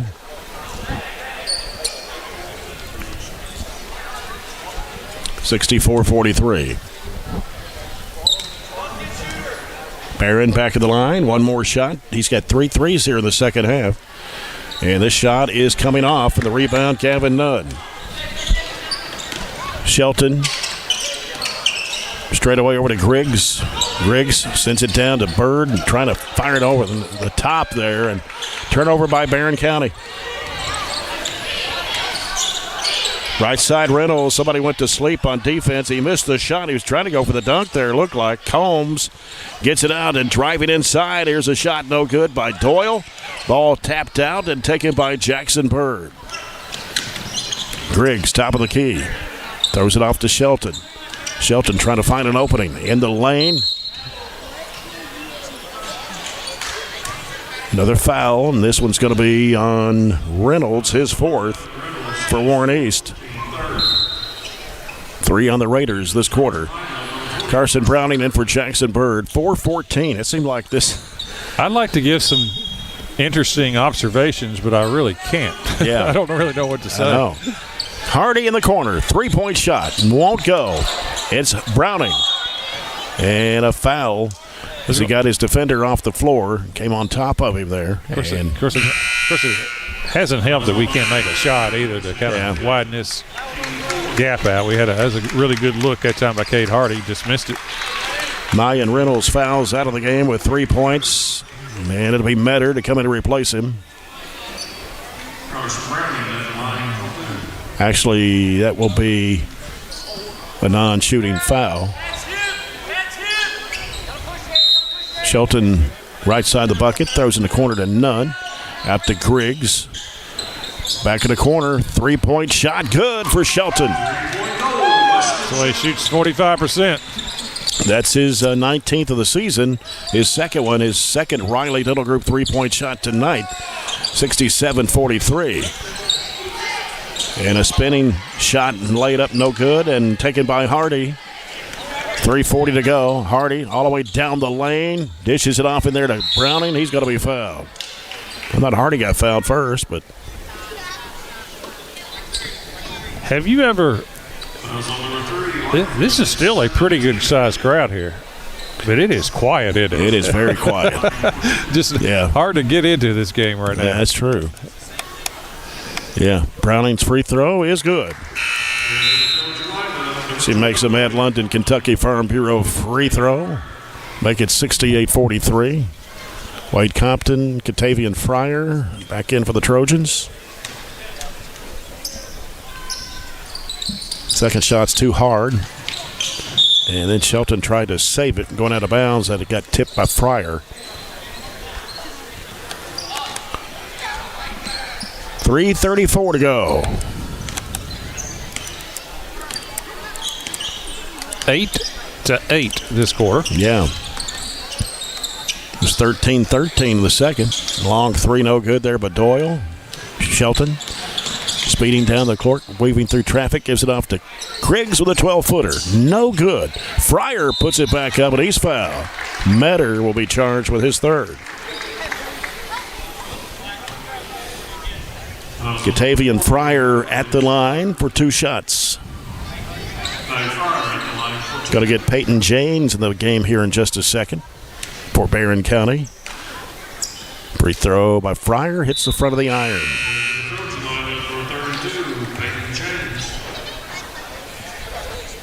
So Peyton James comes in for Weston Shelton. 3:14 still to go. Second shot for Fryer is good. He's got 5 points. 69-43. Warren East with the basketball as they give it off to Combs and a give and go. Doyle cut off by Griggs. Sends it out to Combs. Combs fires a 3 and he rattled it in. That's his second of the night.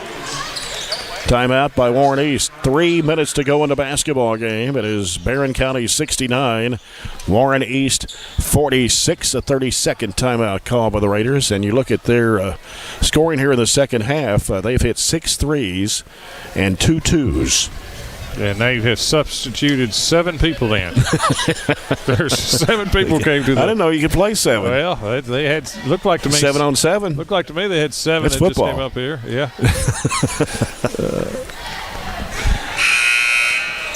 Again, the Trojanettes in Bowling Green tomorrow at 12:45 against Clarksville Christian. We'll be on there at 12:30 with the broadcast. Glenn Bird will join me for that one. John and I will be in Adair County tomorrow night with the Trojans and the Indians. We'll probably have to play a little bit better tomorrow night. I would think so. But we started off good. It started off good in this one, yeah. It's just hard to maintain that sometime, especially when you expect to win. Mm-hmm. Barren County's basketball comes into Griggs. Griggs takes it up the right side. We'll try to pick up these new numbers and names here for Warren East. Peyton James has it, drives the basket, throws it up off the glass. It's no good. Got his own rebound. Turns, puts it back up too strong. And is taken in there by Smith on the rebound for Warren East. With it is John Tavius Atkins. He'll give it back to Smith as they go into the corner there to new player, which I don't think I've got a name for. Shot goes up and in. Let's see, are they going to count the basket? No, they say it was on the floor. First of all, it shouldn't even be a foul. Foul is on Compton. I don't know what Compton is supposed to do. What do you do when somebody just sticks the ball right into your face? Yeah, I know. I don't know. 2:20 to play. Sometimes I think the hardest thing to do as official is not make a call. And sometimes they're just, it's play ons. Warren East with the basketball. They work it down inside to Smith against Fryer. He turns with it, puts it up. It's no good. Rebounding there by Griggs for the Trojans. Griggs behind the back dribble, spinning, left of the lane, trying to go up in traffic. He's going to be fouled. And it's on 41 Smith, his second.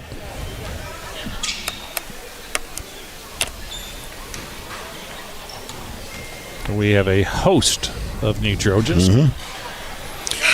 Griggs misses the free throw. He is 2 of 5 from the line, and he has 8 points tonight. Going to get in the ball game Tyson Miller, 6'7" junior, number 42. Cameron Combs, 5'10", sophomore, number 4. Got 33 getting ready to come in. Cale Edwards, a 5'11" sophomore. That free throw is good. And number 2. By Griggs. Who's number 2, Jay? Do you know? For the Trojans? Well, let me see if I can look at him here. Bewley. Briar Bewley. Briar Bewley. Yeah, that's Bray's brother. Is that right? Yeah. I didn't know that. 3-point shot, no good. Take it in there by Bewley. And they're going to call a kick ball there, and Warren East will get it. Minute 35 to go.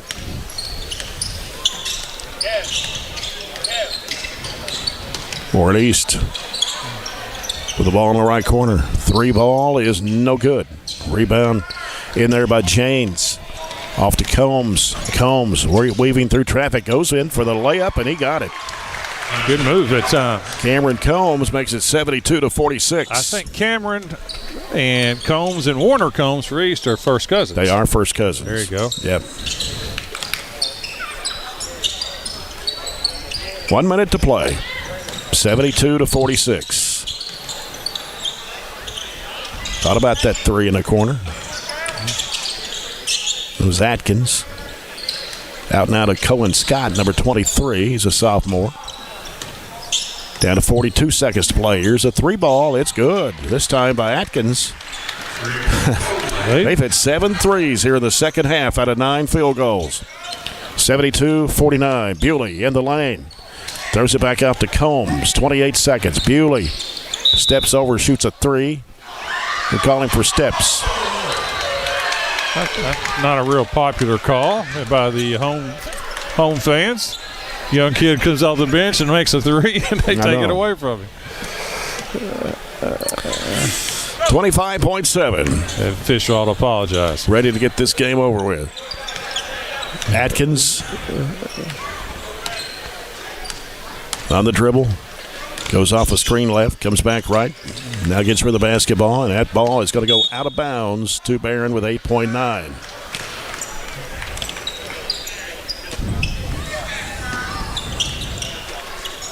Comes into play to Combs. He'll just hold it, let the time run out. Barren County will win it. 72-49 over Warren East. That fourth quarter took 30 minutes.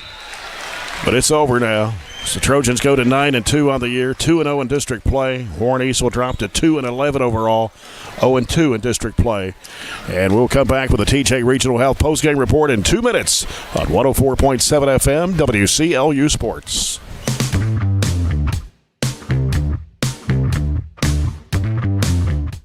In an amazing 33 years, I've been blessed to have someone by my side that I can count on no matter what.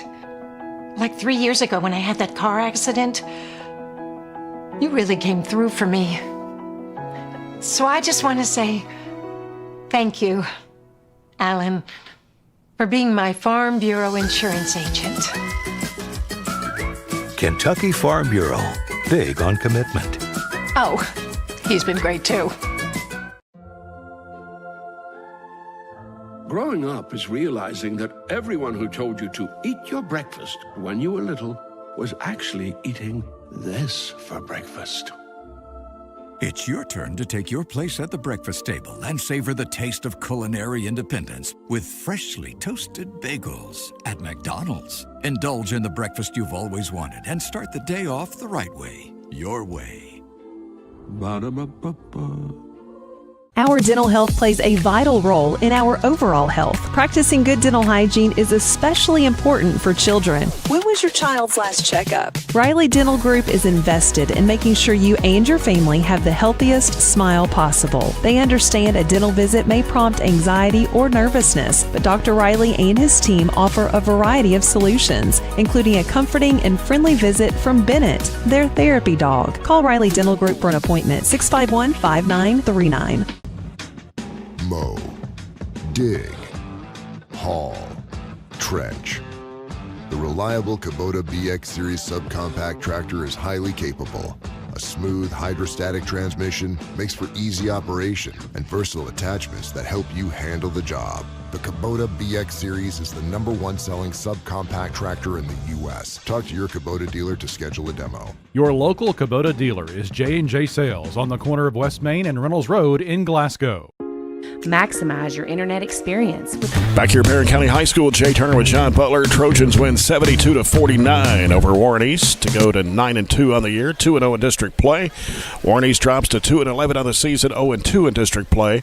Trojans jumped out to a 31-9 lead at the end of the first quarter. The rest of the way went pretty even, with the Trojans and Raiders scoring 13 points in the second quarter to lead 44-22 at the half, and a 16-13 third quarter for Barren to go 60-35, and Warren East actually outscored Barren in the fourth quarter 14-12.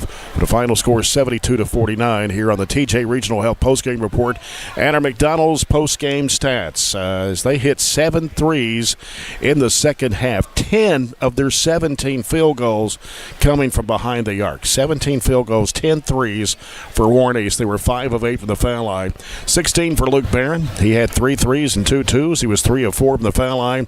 12 points for Cooper Doyle, 3 threes and a 2, 1 of 2 from the foul line. 3 points for Mayan Reynolds, a basket and 1 of 2 from the foul line. A 2-point basket from Braden Lightfoot. Warner Combs hit 2 threes for 6. Jontavius Atkins had a 3 for his 3 points. 5 for Jamari Anderson. He had a 3 and a 2. And 2 points for James Metter. Barren County Trojans with 28 field goals, 18 in the first half, 10 in the second half. 4 of those 28 field goals were threes. Did not shoot well on the free throw line, 12 of 23 for the Trojans tonight. Normally the Trojans shoot 72% from the line as a team on the season, but 12 of 23 tonight for Barren County. 3 players in double figures.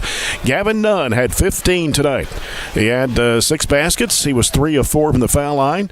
Also 15 for Weston Shelton tonight. He had 2 threes, 3 twos, and he was 1 of 2 from the foul line. Kate Hardy had 11, all in the first half. Couple of threes and 2 twos. Also had a free throw. So 3 players in double figures for Coach Warren Cunningham. Nunn with 15, Shelton with 15, Hardy with 11. Jackson Bird scores 7 first half points, 3 baskets, 1 of 4 from the foul line. 2 field goals for Cameron Pippin tonight for 4. Maddox Griggs had 9, just under double figures. He had 3 twos, and he was 3 of 6 from the foul line. Carson Browning had 3 on a field goal and 1 of 2 from the line. Gatavian Fryer, 2 field goals and a free throw for 5. 3 points for Wade Compton, 2 for Cameron Combs. And Coach Warren Cunningham joins us now. Coach jumped out there big. It was like 30-7, and just kind of, they hit 10 threes for the ball game, 7 in the second half. Well, we knew that that's what they do. They shoot about 60% of their shots are threes, and they average about attempting 30 threes a game. And I told our guys yesterday, the last couple of days that you have to guard the three-point line. And at times we didn't do a very good job of that. They made shots, and they did a nice job. We got off to a good start, but after that, I thought they played well. They made some shots and made some plays, and we kind of we left a few out there. They have a young basketball team, mostly of sophomores. Yeah, they do. They're mostly all sophomores, and those guys are getting a lot of experience and getting better. And they will. They'll improve a lot over the course of the season, just because those guys don't have much experience when the season started. So, just watching them on film, I thought they were much better tonight than they've been in some other games, and they'll keep getting better throughout the year. Had 3 guys in double figures. Gavin Nunn had a big night for you, 15 points. Weston Shelton had 15. Hardy had 11, all in the first half. Yeah, they, I thought Gavin kind of was the key there early, especially. They were collapsing on him. He finished some plays there, which we need him to do, and he's a very willing passer. Sometimes we try to get him to score it a little bit more. Sometimes he passes it too much out of there, but he did a nice job of finishing some plays. I thought Tay did too when he got in there. I thought we rebounded it well. We just need to finish a few more of those plays. That's been a struggle for us at times, and we got to get a little bit more consistent with finishing some of those plays around the basket. Maddox Griggs had some good minutes for you tonight. Yeah, all 3 guards were good at different times with Maddox and Cade and Weston. All 3 of those guys had some moments. Cade made some shots there early. Weston made some shots later on, and Maddox did a nice job. He had some good looks there that he missed, but he got to the free throw line some. He finished some plays, and he always plays really hard. I know normally we shoot 72% from the foul line as a team, and tonight we looked like 12 of 23 is what I had. I may have missed 1 or 2, though. That's what's in the book, too. Okay, yeah, it was a struggle for us. We have shot free throws really well throughout the year, and Gavin Nunn was 3 for 4. So we had a lot of guys 1 for 2. But we got there a few times, but we've need to obviously want to make a few more of those. I know you got a little tougher test tomorrow night going up to Adair County, a team that played Taylor County tonight. I don't think we got the final on it yet, but they've got some guys. Well, they got some transfers. They got the UHA guy, George, that actually went to a prep school and then transferred to Adair. And you got the Blakey kid that was at LaRue, and the Gilbert kid, too. They all 3 can score. Yeah, they can. They can really score. Gilbert can really shoot it. He's been a big part of their state tournament teams the last couple years. So they've got a really good basketball team, and it'll be a tough test. We got a tough stretch here coming up. Our January schedule, and from here on, it's tough. So we've got to just take it one at a time. And we'll have to play better tomorrow night if we have a chance to win. But they've got a really nice team, and tomorrow night's a JV varsity game, so we'll head to Adair tomorrow night. Yeah, 6 o'clock for the JV. Yes, is that right? Yes, so it the is. varsity about 7:15, 7:30, somewhere in there. Okay. Well, Coach, congratulations on the win. You go to 2-0 in the district and 9-2 on the year. We'll see you up at Columbia tomorrow night. All right. Sounds good. Thanks, Jay. Coach Warren Cunningham, the Trojans, they win it here by a score of 72-49 over Warren East in a District 15 matchup. And we'll come back with more of our post-game coverage in 2 minutes here on WCLU Sports. PRTC. Hey there, this is Billy with Southern States Glasgow. And I'm Lindsay. A lot of people think we're just a farm store. But we're so much more. From pet food and propane to lawn and garden supplies, we've got what you need every day of the year. And don't forget the trusted advice, whether it's caring for your cattle, your backyard chickens, or your front yard grass. Southern States Glasgow, locally owned, farmer friendly, and always here to help. Southern States, your all-season solution. When trying to find a bank that satisfies, everyone wants more of this. But where do you go to find great savings and friendly service all in one? A Kasasa account at the People's Bank. Kasasa accounts offer high interest, cash back, and automatic savings growth. Whether you open a Kasasa Cash, Kasasa Cash Back, or Kasasa Saver, your earnings will be through the roof. Come see the People's Bank in Cave City or Glasgow and see the difference in savings and service. Qualifications, rules, and limitations apply. Rates, rewards, and restrictions may vary by account. Contact the People's Bank for details. Member FDIC. Back here with more of our TJ Regional Health Postgame Report. The Trojans 72, Warren East 49. It's time to name our play of the game. Brought to you by CPC Commodities, and I thought it was some spectacular passes in transition tonight. Yeah, John. and I can't pick one out, but it's hard to pick one. But I know Cade Hardy was involved in most of them, especially in the first half. Some outstanding passes and finishes that kind of got us going early in the game. Yeah, and our player of the game brought to you by Southern States. I like Gavin Nunn tonight. night, 15 points, and I think he had a double number of rebounds, too. I like Gavin. He got us off to a really good start, and I would also throw Cade in there. He probably had an opportunity to get a double-double and assists, and we blew some in the second half, just couldn't finish or whatever. But I thought those two guys were really good, and so was Shelton. Shelton just steady, made some good threes and so forth. But I think it's fair to go with Gavin. Couple of final scores on the score update board brought to you by Barren County Judge Executive Jamie Bewley-Byrd. Final score, Clinton County boys beat Metcalfe County tonight by 20, 64-44. And Glasgow, after 3, was leading Allen County Scottsville by 17, 54-37. So that game not quite over yet. Again, our final scores here tonight. The Trojanettes won the first game 71-32 over Warren East. The Trojans 72 and Warren East 49. Our broadcast tomorrow from Bowling Green High School Arena at 12:30 with a tip-off at 12:45. Trojanettes taking on Clarksville Christian out of Tennessee. Glenn Bird will join me for that broadcast. Then tomorrow night, John and I will be up at Adair County as the Trojans take on the Indians of Adair County in Columbia right after the JV game concludes. So until tomorrow, for John Butler, Luke Pritchard, our studio producer, and the BC Live crew, this is Jay Turner. Until tomorrow, thanks for being with us, and good night, everybody, from Barren County High School Gym.